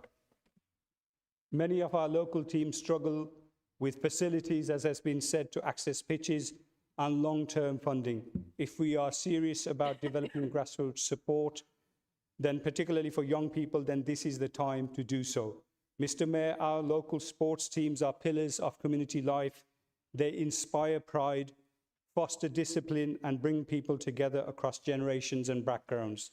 When they succeed, our borough feels stronger, prouder, and more united. Supporting this motion tonight, Mr. Mayor, will send a clear message that we will not allow another ground to fall silent. Thank you, Mr. Mayor. Thank you, Councillor Ali. I now call on Councillor Hawley. Mr. Mayor, we've just heard 5 minutes of absolute, I just almost lose the will to live. There is no comparison between what's happened with Dudley Town FC and Stourbridge and the cricket club at the Memorial Ground. Big key difference. There's a clue here. Dudley Council owns the War Memorial Ground. We didn't own Dudley Town's ground. We didn't own that. And I've had meeting after meeting after meeting with previous MPs, current MP. I've met the club on my own with officers to try and assist where we can. It is not easy to magic up a football ground out of thin air, but if we can, if we could, we would. So there's a big difference with Stourbridge. And Councillor Atkins has put it perfectly, and Councillor Ali just didn't listen at all. Yeah, there is a plan there, officers are working hard, cabinet members working hard, there's a deal there. That is our ground. The council owns it. Therefore, we have a responsibility to put right what is wrong there, to make sure that we still have an established football club and cricket club playing at the War Memorial. I can't make that any clearer. Councillor Atkins can make it any clearer. So can we just stop the nonsense that we don't want to create another Dudley Town scenario, because it is a completely different issue.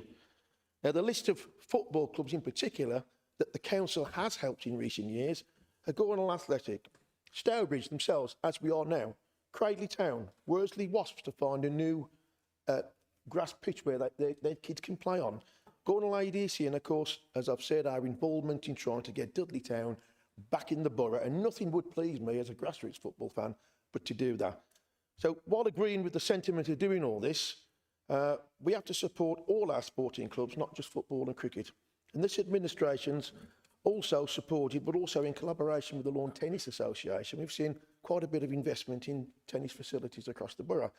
And at a recent meeting, I think 2 weeks ago, with the Lawn Tennis Association, I was briefed on plans for many centres to be open for paddle, I believe it's called. I'm not au fait with that. But, so, you know, the council, through its officer team, myself, cabinet members, are doing what we can to support grassroots sport.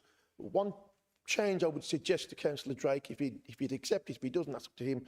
I would suggest that the motion, instead of yet another talking shop and working group, that we take this whole scenario of grassroots sports, facilities, issues with funding, that we take it to the relevant scrutiny committee and have a real good look. When we get scrutiny right, and we've done it in recent years on one-off topics, if we get it right, then we do some really good work across the political divide. So that would be my recommendation, Mr Mayor. If Councillor Drake would accept that amendment, shaking his head no, that's fair enough then. You'll have hours and hours of talking and achieving nothing.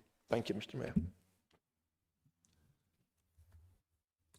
Right, now call on Pete Lowe. Mr Mayor, there seems to be a theme going on here this evening. I could ban you from the chamber for that. I was waiting for it to happen, actually. I'm sure you are, Mr Mayor. Hours and hours of talking and achieving nothing, and here we find ourselves in another council meeting, don't we, Patrick? First of all, I stand to support Peter Drake in the motion, and would like to thank and place on record the contributions from Mohammed, Showkat and Ethan. On Ethan's point, I actually am a regular attender at the number 9 derby. I'm not sure whether we're in the same end at that games, and I can actually remember away fans being banned from the number 9 derby, but I can't remember the Prime Minister getting involved in that one. But moving on to the substantive motion, and it's really just to pick up Councillor Atkins' point, just to seek, hopefully, the leader of the council will agree with me that the Councillor Drake has been very aware of some of the sensitivities with regard to the discussions at Stourbridge Football Club. Indeed, we agreed not to go ahead with the motion a few meetings ago because of the sensitivities on that. So it's certainly not a case from our perspective of trying to grandstand or make political hay of that. In fact, anything is the opposite. The second bullet point, I don't necessarily recognise whether you read it correctly, because that isn't specific with regard to the football club, as Councillor Harley outlined. That's a working party to look at all sports. Now, as many people in this chamber will know, Dudley has got a very, very proud record of sport, whether that be Wimbledon champions, most recently the Yellow Jacket in the Tour de France. We may even have a star in wearing ice skates at some point in the future. But I think having a working party to look at, I assume a lot. I'm sure I'm sure it will happen in my tenure, although I am up in for re-election in 2028. The cross-party talk, I think, makes common sense for all of us. Now, what we can do in addition to scrutiny, I certainly don't stand in the way of scrutiny, and I think as Councillor Harley has outlined, where that works effectively, it's really effective. But I think actually in conjunction of that, could we be able to give us the opportunity to delve down, to look at the priorities within that sporting agenda? I know a number of councillors within this chamber, for example, went to have a look at some of the cycle parks recently over in Derby. I think so it gives us the freedom to do over and above what we would be able to do in scrutiny. So for Councillor Atkins is certainly not, from our perspective, you may wish to turn it into one, but from our perspective, it's certainly not making a political point. It's about how we can actually look towards securing and building upon the sport within this proud borough of ours. Thank you very much, Mr. Mayor. Thank you, Councillor Lowe. Thank you. I now call on Councillor Priest. Thank you, Mr. Mayor. For the avoidance of any doubt, the Lib Dem group will be supporting this motion tonight. I just wanted to touch, without my Lib Dem hat on, and more of my chair of the Communities and Growth Scrutiny Committee, which I believe this would come to if it did go to scrutiny. The Liberal Democrat group will support this motion regardless of what Councillor Drake wishes to do, just to reaffirm that if it were to come to scrutiny, there is, of course, the additional powers that any working group that could happen separate from those scrutiny meetings could then make recommendations to the council, which a working group outside of scrutiny would not be able to do. I don't know if the Black Country Party want to reflect on that. As I say, I don't mean this to throw a grenade into the works. We will support whatever you decide is for the best. Thank you, Councillor Priest. I now call on Councillor Pete Drake to exercise his right of reply to the debate. I'll speak very quickly because we've got a lot of business still to go through tonight. It's not political at all. I'm not showboating on a grandstand, and quite the opposite. It's purpose to be a cross-party, but all here to represent the community, Dudley Borough. That's purely my intention, to look at Stourbridge and the ground there to get it fixed, to give as much support as we can, but to help across the borough. It's not just football, it's fencing. I've spoken with Councillor Archer about it, ice skating, rugby, even got rugby players in the borough. It's all sports, and we need to look at support for teams which have nowhere to play, nowhere to practice. In Cosley, we have the same kind of problem. Kids have got nowhere to play football. And we need to have a good look at that. And I think cross-party approach is the best way. And just hope you support the motion. Thanks. Thank you, Councillor Drake. I appreciate that, as Councillor Bradley and myself and Councillor Razak are councillors for that ward, Amblecote, and that falls in our ward. Thank you all for your contribution there. The motion will now be put to the vote. Named vote? Steve? Nobody's asked.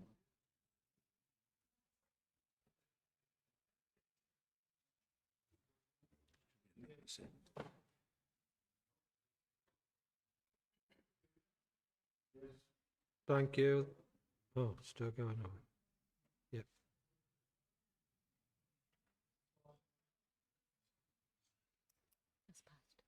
Thank you. That's been carried. Thank you all. Right, reducing use of glyphosate. Glyphosate. By introducing pesticide-free parks, I call on Councillor Tromans to move the motion in his name and set out on the agenda. Thank you, Mr. Mayor. And for the rest of this debate, however long we have, I encourage everybody to use the word pesticides if they can't say glyphosate. Just do yourselves a favour. It's not an easy one to pronounce. Anyway, excuse me. Pipe down, Councillor Hablett. I'll have words with you afterwards. Okay. Mr. Mayor, I don't intend to make a long speech. We've heard a lot of sounds of fury here tonight. So I simply want to place the motion you see in front of you in some context. Concern over the use of pesticides, such as glyphosate, is something that I've encountered on the doorstep since entering public life. I'm sure some of you have heard it as well. The motion in front of you seeks to address concerns around the health and environmental concerns around using glyphosate, whilst balancing our need to deliver services in a cost-effective manner. This motion seeks to exclude the use of pesticides in our park and reduce their use where possible in the borough. This motion has been prepared in consultation with officers at this council and seeks to empower our Parks Friends groups and other residents in relation to green care management. I think this chamber is at its best when it seeks compromise, when it seeks positive solutions, and this often leads to better policy too. I would like to pay tribute to those who have long campaigned on this issue, Friends of the Earth Stourbridge, Councillor Cobb, Councillor Eccles, my good friend Roseanne Adams, and all the many residents in the People's Republic of Stourbridge Old Quarter. In the spirit of consensus building, I ask you all to support this motion as presented. Thank you, Mr. Mayor.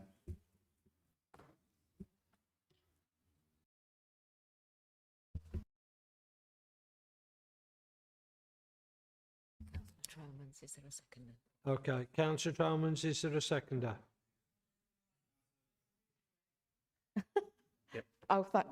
Formally seconded, Mr. Mayor. Thank you.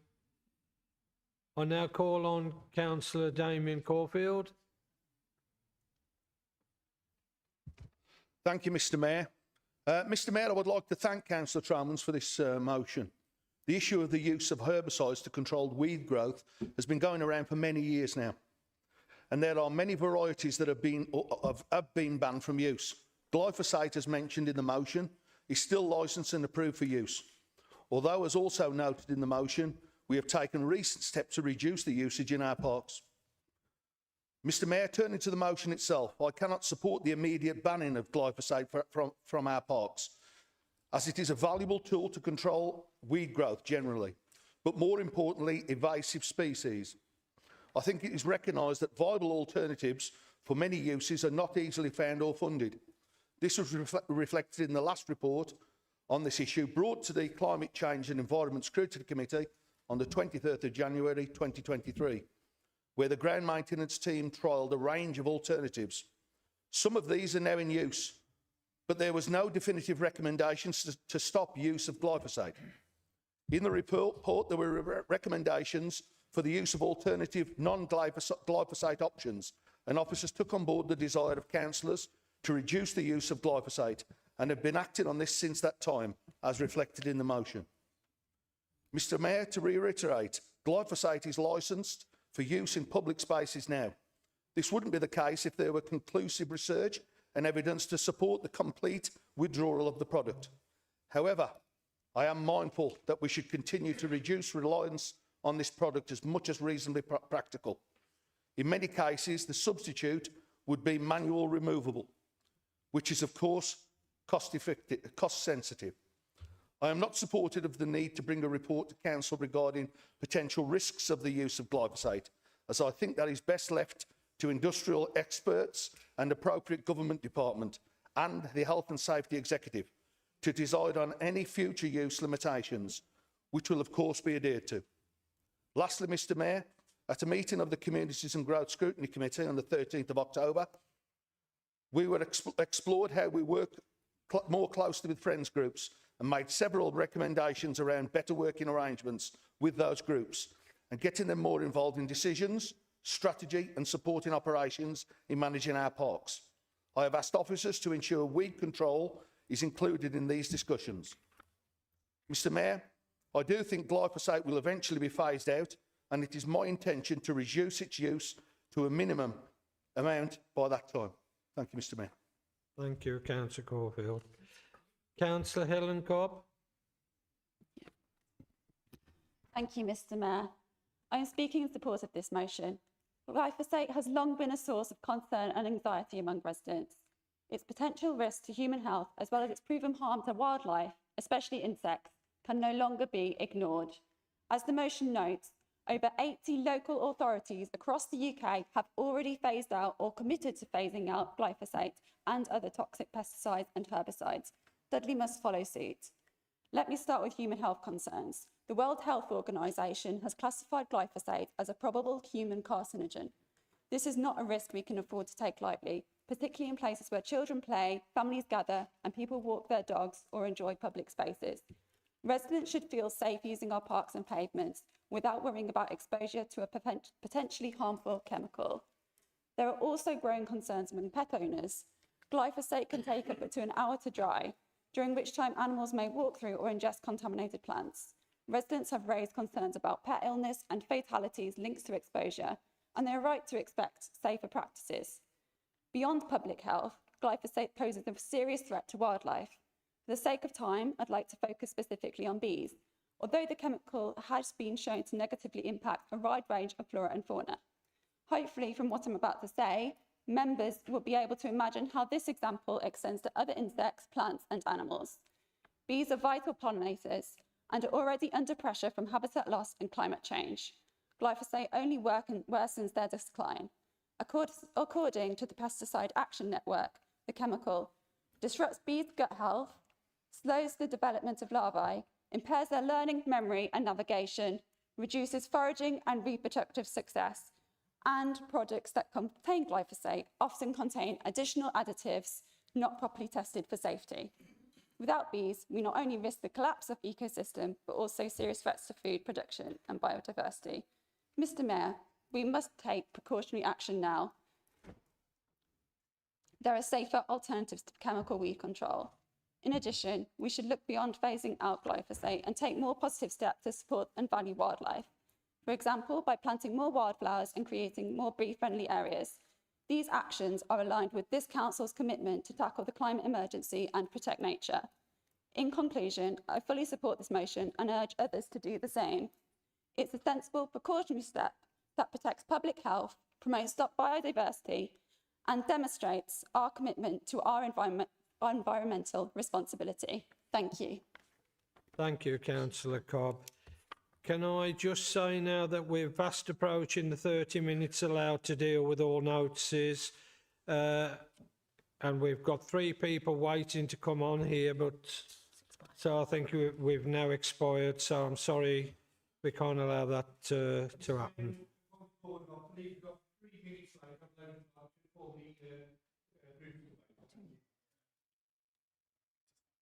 Yeah, we'll move to the vote.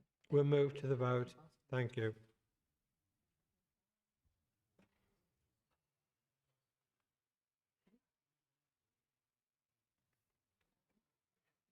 Move to the vote.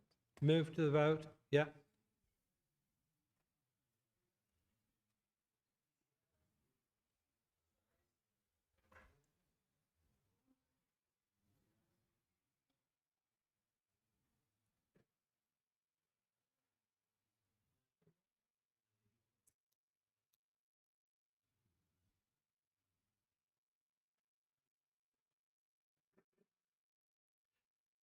That's approved.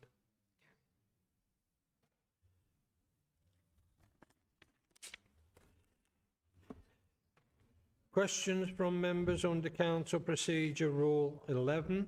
In line with the Council Procedure Rule, the question time will involve 30-minute time limit on session.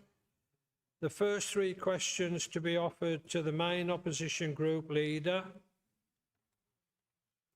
Other members will then be invited to ask questions. If the 30 minutes time limit is reached, any further questions can be submitted in writing.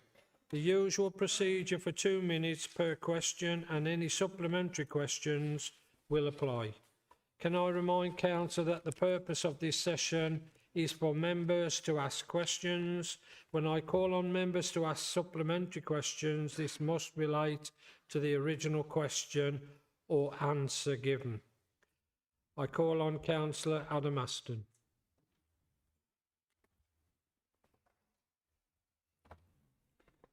Thanks, Mr. Mayor. I'll be asking all 3 of my questions this evening. And my first is to Councillor Caulfield. I live in the frozen north of the borough, and I remember the halcyon days when residents could dispose of their rubbish without having to plan it a week in advance or embark on a tortuous journey all the way to Stourbridge. Like many of my constituents, I recently discovered just how difficult it has become to book a slot at Stourbridge Tip, made worse by the fact that the decision was made to close it on a Tuesday.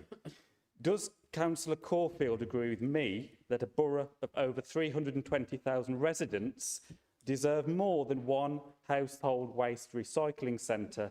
And does he further agree with me that this council risks failing in its duty under Section 219 of the Local Government Act 1972 and Section 51 of the Environment Protection Act 1990 to provide residents with a reasonable and accessible place for the disposal of refuse? Because at the moment, Mr. Mayor, accessibility is not what comes to mind when military-style planning and a 45-minute drive across the borough are needed just to get rid of a bootful of DIY waste. Thank you, Mr Mayor. Thank you, Councillor Aston. I now call on Councillor Caulfield. Thank you, Mr Mayor, and thank you, Councillor Aston, for that question. To answer your question, I certainly believe, and I've brought this up in this chamber before and raised it, that we're carrying out a full strategic review on the HWRC provision for the whole of the Dudley Borough. My vision is this, that we have a more centralised HWRC provision, which is obviously accessible for all residents. The timescales to actually deliver that certainly, you know, are quite a number of years.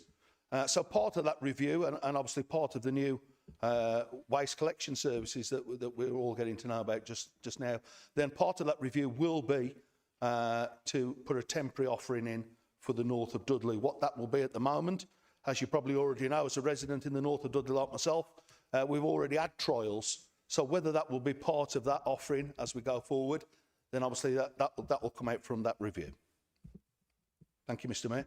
Thank you, Councillor Caulfield. Does Councillor Aston have a supplementary question? I do, Mr Mayor.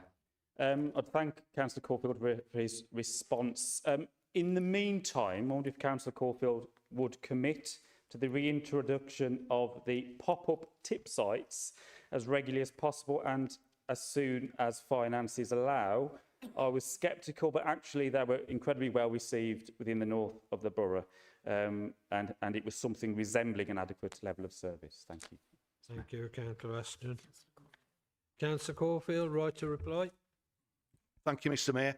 Yes, Councillor Aston, as I say, part of that strategic review and part of those trials in the north were the pop-up tips. And I'm sure, as you know, that I was a big fan of those. So as we work forward now, then obviously, if that's going to be the case that we bring those back into operation, then you will know in due course. Thank you. Thank you, Mr Mayor. Thank you, Councillor. Councillor Aston, question 2. Councillor Aston, question 2. Thank you, Mr Mayor. I'm going to be bored of my voice. The Labour Party will always stand up for working people, and that includes the frontline public sector workers employed by this authority.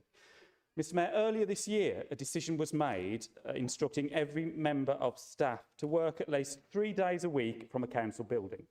My question relates to the practicalities, not the rights and wrongs of that decision. Many employees who had been working remotely for years, some for over a decade, suddenly found their working lives changed almost overnight. So can I ask the leader of the council if he's confident that Dudley has fully complied with all obligations in implementing this policy? Can he assure me that health and safety requirements, including reasonable adjustments for disabled staff and evacuation plans, have been properly adhered to? Is he satisfied that all of our buildings are an acceptable and safe standard? And finally, if he could acknowledge the real human impact this sudden, uncoordinated change has had on many of our staff, staff who have served this borough loyally and effectively throughout unprecedented times. Mr Mayor, this isn't about resisting change, it's about ensuring that change is fair, lawful and respectful of the people who keep this council running every single day. Thank you, Mr Mayor. Thank you, Councillor Aston. Councillor Hall. Sorry about that, Councillor Hall. Thank you for the nod, Mr Mayor. Councillor Aston, it's not about change. It's about returning to normality, returning to the real world. You know, people did have to change their habits during the pandemic, but that has gone. And it's vital that the whole world goes back to normal, and that includes working in the office, putting a shift in here, not being at home. And I don't believe that any workforce, not just our own, is completely and utterly productive when they are working from home. And I also don't believe it's good for people's mental health. I believe there is that camaraderie in the office by the tea machine, popping in the town for a sandwich, and that also boosts our local economy too. So I can't agree with his diagnosis of the issue. I believe that from the Chief Executive down, staff have been briefed correctly, our buildings are safe, and as I've said, this is not change, it's returning to the normal world. Thank you, Mr Mayor.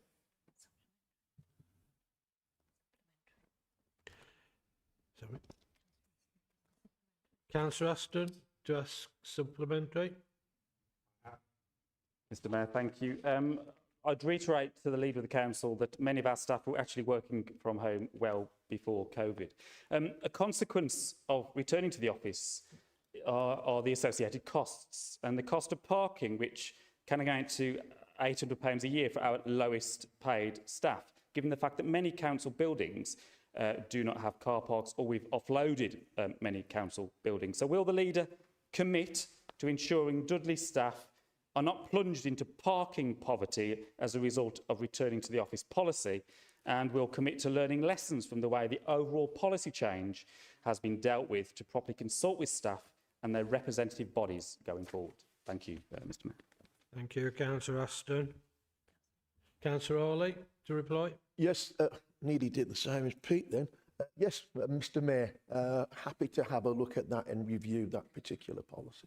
Okay, thank you. Thank you, Councillor Hawley. Councillor Aston, your third question. I won't do this again. Mr Mayor, I go to the gym, not that you'd necessarily be able to tell. One of the little luxuries I treat myself to is a membership of a certain well-known health club in Brierley Hill. And it costs just over 70 quid a month, I know. Recently, I visited Duncan Edwards Leisure Centre, and I have to say it's a fantastic facility with brilliant staff who do this borough proud. Standard lifestyle membership there costs a very tempting 36 quid a month, which is excellent value on paper. But then there's the catch: parking. Even with recent changes, 2 hours costs 2 quid. So if I go 4 times a week, that's another 36 quid a month just to park. So 36 quid for the gym and 36 quid for parking, that's £72 a month, almost identical to a private health club. And if I wanted to swim every day, as some residents, particularly older or retired residents, like to do, that would bring the total cost to around £92 a month. That makes our council leisure centres amongst the most expensive gym options in the West Midlands. Mr Mayor, this is not sustainable. We're pricing people out of using our own public leisure centres. These are meant to promote health, community and accessibility, not to compete with high-end clubs on cost.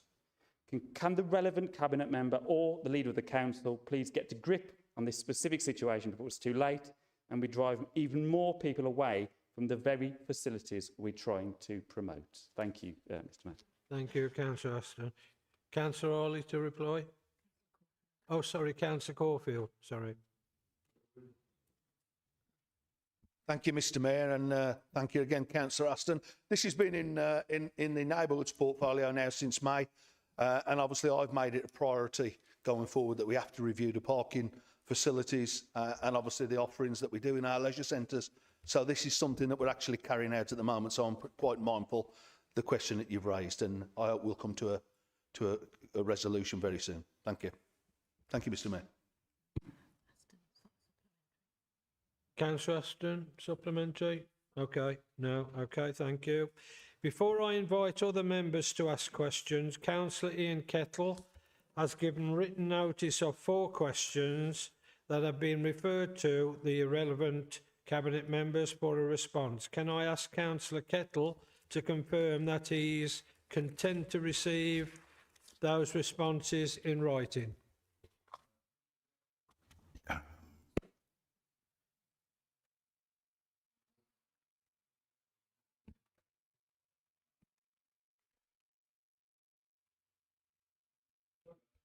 Mr Mayor, I have received 2 replies from my 4 questions from the Cabinet members involved. But I'd like to ask that 2 that haven't been answered in open forum. And the first one is to Councillor Steve Clark. And I recently had a case where a simple call to the Finance Department would have cleared up a query in seconds, as it turned out. But having to wait 38 minutes with no one answering the phone in that department, it highlighted the absurdity of what was happening in the Finance Department. In a second call of 8 minutes, I again got no reply. Does the Cabinet member for Finance consider this is a fair and reasonable service to give our councillors and residents in the borough? Thank you, Councillor Kettle. Councillor Ed Lawrence to reply.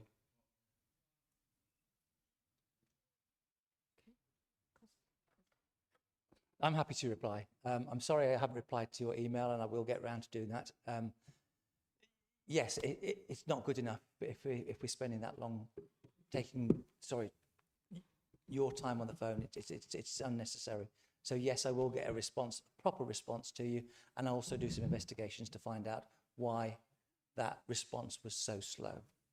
Thank you. Thank you, Councillor Clark. Supplementary question? Okay. We'll get there, Mr. Mayor. The second question, Mr. Mayor, is that to Councillor Simon Phipps. I see in the Stourbridge News that work was going to be done to ease congestion at Burntree Island near Dudley, near the town centre, costing 3.7 million. And I was delighted to see it in the paper that this money was coming into the borough. And most of us have got used to seeing huge tailbacks, which are having a detrimental effect on the quality of life and the viability of business in the borough. Could you please inform us if there are any more projects in the pipeline to ease congestion and help the economy of the borough?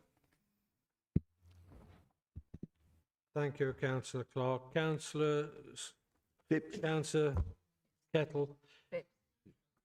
Councillor Phipps, sorry. Thank you, Mr. Mayor. Thank you. First of all, apologies for my complete failure in lateral thinking to realise I could have just sent you an email to reply, because I've just been getting this ready to reply to you tonight. But it gives me the opportunity to have a chat about the work that's being done anyway, so thank you for your question. I picked up responsibility for this scheme when I was appointed to the position. A lot of work had been put in before my appointment, but it's welcome that this funding is being completely provided by the West Midlands Combined Authority to do that junction. And I'm also pleased that it was one of the first questions that I asked, and to tell me this is not just only about cycles and buses, it's about all road users, and that was the response that I got, that this is about making the congestion easier for everyone that's using that junction. And I think that needs to be the way to go in all of our schemes. We shouldn't just think about one or two types of road users, we should think about all types of road users. The council has a range of other programmes when it comes to addressing road safety and also addressing congestion. We put own money into those schemes, and they are along the lines of things like the Safer Routes to School scheme, local safety schemes, and significantly any traffic signal improvements that we're carrying out, which we can upgrade to newer technologies which will help manage the traffic flow much better than the old style traffic lights which are stuck on a particular type of rotation. Future major schemes on the highways are on the A461 corridor, A456 and A458.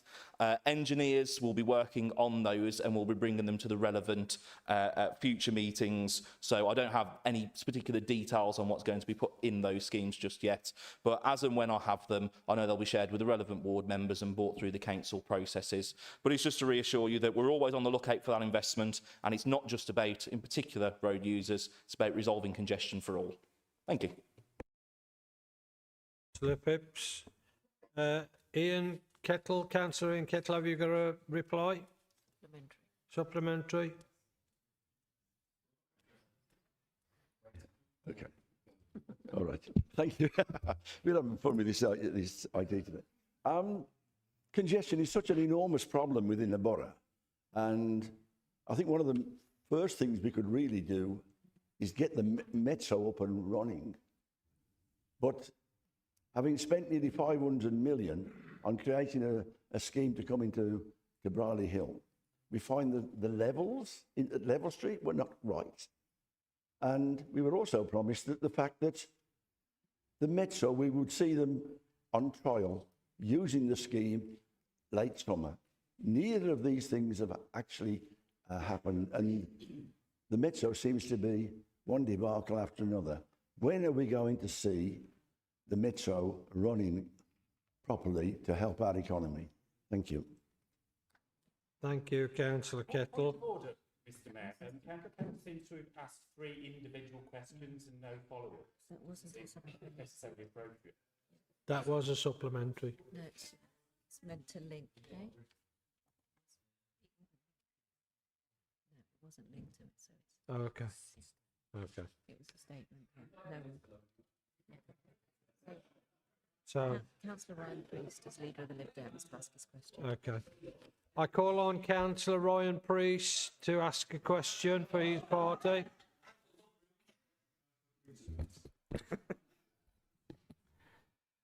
Thank you.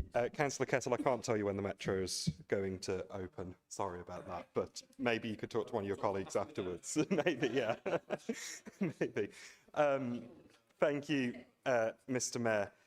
My question is for the Leader of the Council, unless there's a Cabinet member who feels better placed to answer. For years, we've been told that green spaces and the green belt in this borough is safe under your administration. And yet residents around Chorn Park in Pedmore are having to rally to protect their village green. Residents in Cradley and Woollerscote are once again facing developers' plans, or at least their intention to submit plans for Foxcote Field. And this Conservative administration, backed by Labour politicians, signed off on the sale of the Dell open space in Wollaston. So when members of the ruling group tell us that green spaces are safe on their watch, are you having us believe that it was simply accept those ones? Thank you. Councillor Hawley. The priest. This is the leader that took this authority out of the Black Country Plan. And I didn't just upset the then Labour leader, who's no longer a member of this council. I upset council leaders in Sandwell, Wolverhampton, Walsall, a Conservative-run administration. And I did that because it was the right thing to do, and I would do it again now. Perfectly the right thing to do. And had we not, then bulldozers would have been on patches of that green belt and open spaces. So this administration, they backed me. I pulled us out that Black Country Plan. And everybody said, Mr. Mayor, that we would not get a Dudley local plan done in time. Well, we have. And I believe that this week, Councillor Phipps will nod, I think we've gone through possibly one of the last tedious parts of that inspection process. And if the inspector, if she decides our plan is a sound plan, then our green belt is safe for now, until that lot bring out some more rules and regulations and change the plans yet again. So when I get up and say the green belt and our green spaces are safe under this administration, yes, they are. And that's not just for King Springford. It's not just for places around my patch and around Wall Heath. It is for all over the borough. Let's not forget some of those green spaces in Halzowen, where developers are already trying to line up to put in planning applications. They're trying to do the same in King Springford and Wall Heath. But green belt, Mr. Mayor, is green belt. And if we have a local plan adopted that says it is brownfield only, then that green belt is safe. Councillor Priest, right to reply. Supplementary.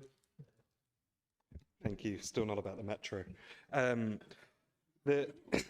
Thank you. I thank you for your answer, and I think that answers the point about intentions for Cradley and Woollerscote perfectly. What I am worried about is I didn't hear anything in there about green spaces particularly that do not fall within the green belt, and perhaps the leader would consider reflecting on the fact that it was his administration that owned the land in Wollaston that was sold off to be built on. That is your administration making the decision for it to be built on. I do not understand how you can suggest that that means that your administration is protecting green spaces. That is not the case in Wollaston. Thank you. Councillor Hawley. But it is the case, Mr. Mayor, in Brockmore and Pensnet, where we took Severn Drive out of the old Black Country Plan. But that was before we removed ourselves from it. It is the case and Crestwood Park in King Swingford. There are green open spaces in Sedgley, in Upper Gornal, in Gornal, where we remove them. There are green spaces in Norton that we removed from the existing plan. And if there are other open spaces that are still in that plan, then as ward members, perhaps they should have shouted louder and saved them. And this is where I'll give credit to some in the opposition. There were Labour councillors, some who aren't in the council anymore, who fought tooth and nail. And then one at the back, one in the middle row there, one of our own members, who fought tooth and nail to save some of their green spaces. So, Mr Mayor, I do not accept that criticism. You know, we have done our damnedest to protect Greenbelt, but also green spaces, and this administration under my leadership and this cabinet have also removed green spaces out of that local plan. It really is down to those individual ward members who should have really had effective campaigns like the members that I've pointed to tonight did. Thank you, Councillor Hawley. I now call on Councillor... Oh, sorry, Pete Lowe, do you want to ask a question?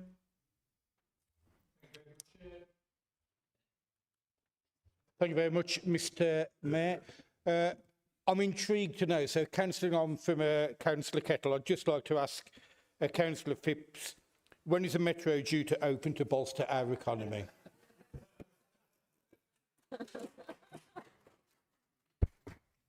Yes, Mr Mayor, I can answer this question. Thank you very much for posing that towards me, and thank you to Councillor Kettle for so eloquently putting it earlier on as well. I completely agree that we should be frustrated with the delays that we have seen from the Midland Metro Alliance and the Combined Authority project. It's not only added to congestion, but it's caused no end of disruption for people visiting Dudley Town Centre, for people working, and also businesses running in the town too. So we should hold them to account, and we have been doing so strenuously. The short answer will be that the construction phase should end by the end of this year. So we should not see all of the things on site that is causing the delays by the end of the year, is the latest information we've got. And then there will be a period of training for the drivers on the route before it opens to passengers, hopefully in the spring. We, and I'm sure the leader of the council does so very vociferously through the Combined Authority Board, will be continuing to try and hold, sorry, I'll keep talking to Councillor Kettle, I know you asked the question as well, trying to hold those authorities to account on the delivery of the project. And also, just to mention as well, when it comes to the Metro, we're not just, ending it there. We are looking to make sure that it goes all the way into Brierley Hill Town Centre, not just the waterfront, so that, yes, there will be some disruption as that goes on, but ultimately the end goal will be taking more cars off the road and helping to alleviate some of the congestion issues that we've got on the whole corridor all the way through to Brierley Hill. Hopefully that answers your question, and I'm delighted you asked it. Thank you. Councillor Lowe, have you got a supplementary? Thank you very much, Mr Mayor. I have got a supplementary, but I'm filibustering until Councillor Kettle turns around and sees whether he's got anything further to add. But what I would add, as part of the earlier questioning, because of the impact, could Councillor Caulfield also look at that as part of the review for any parking impact that would be taken part as a result of that? Thank you very much, Mr Mayor. Thank you, Councillor Lowe. I now call on Councillor Eccles. Thank you, Mr Mayor. It's a question for, well, either the Cabinet Member for Economy and Infrastructure or the leader, or whoever feels best placed to answer. I've been really pleased to see an increased presence of parking wardens around Stourbridge enforcing on parking. However, I regularly receive complaints about the attitude and behaviour of some of the wardens, and have raised this to the head of department multiple times, as have other elected members, traders and members of the public. They park illegally themselves, setting a really poor example. They often swear, belittle people when they're speaking to them. I've even experienced this myself when they did not realise that I was an elected member myself. So while they may be contractors, they do still represent this council and should uphold the standards as such. So what is being done to address this? Councillor Phipps. Thank you for your question, Councillor Eccles. It has also been raised with me by Councillor Tromans as well recently, so it is something that's been brought to my attention. Originally, when I saw the correspondence, I didn't realise the volume of the incidents and the type of behaviour that had been reported. So that is something that I've also asked one of the senior managers in the department to raise with the contractor. They do represent us. They should abide by all the relevant rules. I will say that there are times where if they have to respond to calls, they may need to park on double yellow lines or things like that. It's allowed to do so, but they should only do that by exception. That's only when they need to enforce, but they cannot themselves find anywhere to be able to park to do so. So that should only be an exception, and the type of incidents that have been raised aren't acceptable. So yeah, we've asked for someone in the department to review that and get onto the contractor and make sure it doesn't keep happening. Please do keep me updated. You know, you're the eyes and ears on the ground, so anything you hear, just let me know. Cheers. Thank you, Councillor Phipps. Councillor Eccles, have you got a supplementary? And thank you for that response. Many people have also reported to me that parking doesn't seem to be enforced evenly. So some vehicles are ignored despite being parked illegally, while others seem to be ticketed. Particularly on Lower High Street in Stourbridge, some vehicles regularly park all day in the 1 hour space and get overlooked by enforcement. So could you advise if dispensations are in place for some vehicles, and if so, how can for example, traders access this exemption who also struggle to park, and how does this fit with the existing TRO that's in existence on the signage? Thank you, Councillor Eccles. Yeah, thank you. I was just double checking, so I was fairly sure there is no other exceptions really in that instance other than emergency service vehicles and things like that. So the type of parking you've described doesn't seem appropriate. If you could possibly share with me specific details of any of those vehicles. If you're watching at home, beware, because we might be sending somebody to have a look at your car very soon. But yeah, if you can send that over to me, I'll make sure it gets passed on to the enforcement officers. And you have been warned if you're watching at home. That's the end of 30 minutes.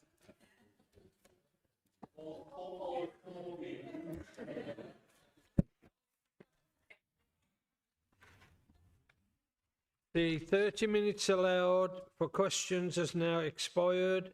Any members indicating to ask a question can either send it in writing or raise the question at the next appropriate meeting.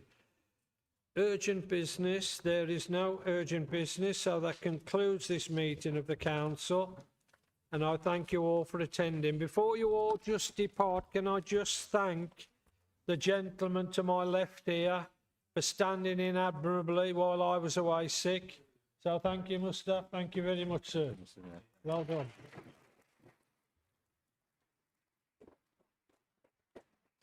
Oh, and by the way, you all look very smart tonight, so thank you for that as well.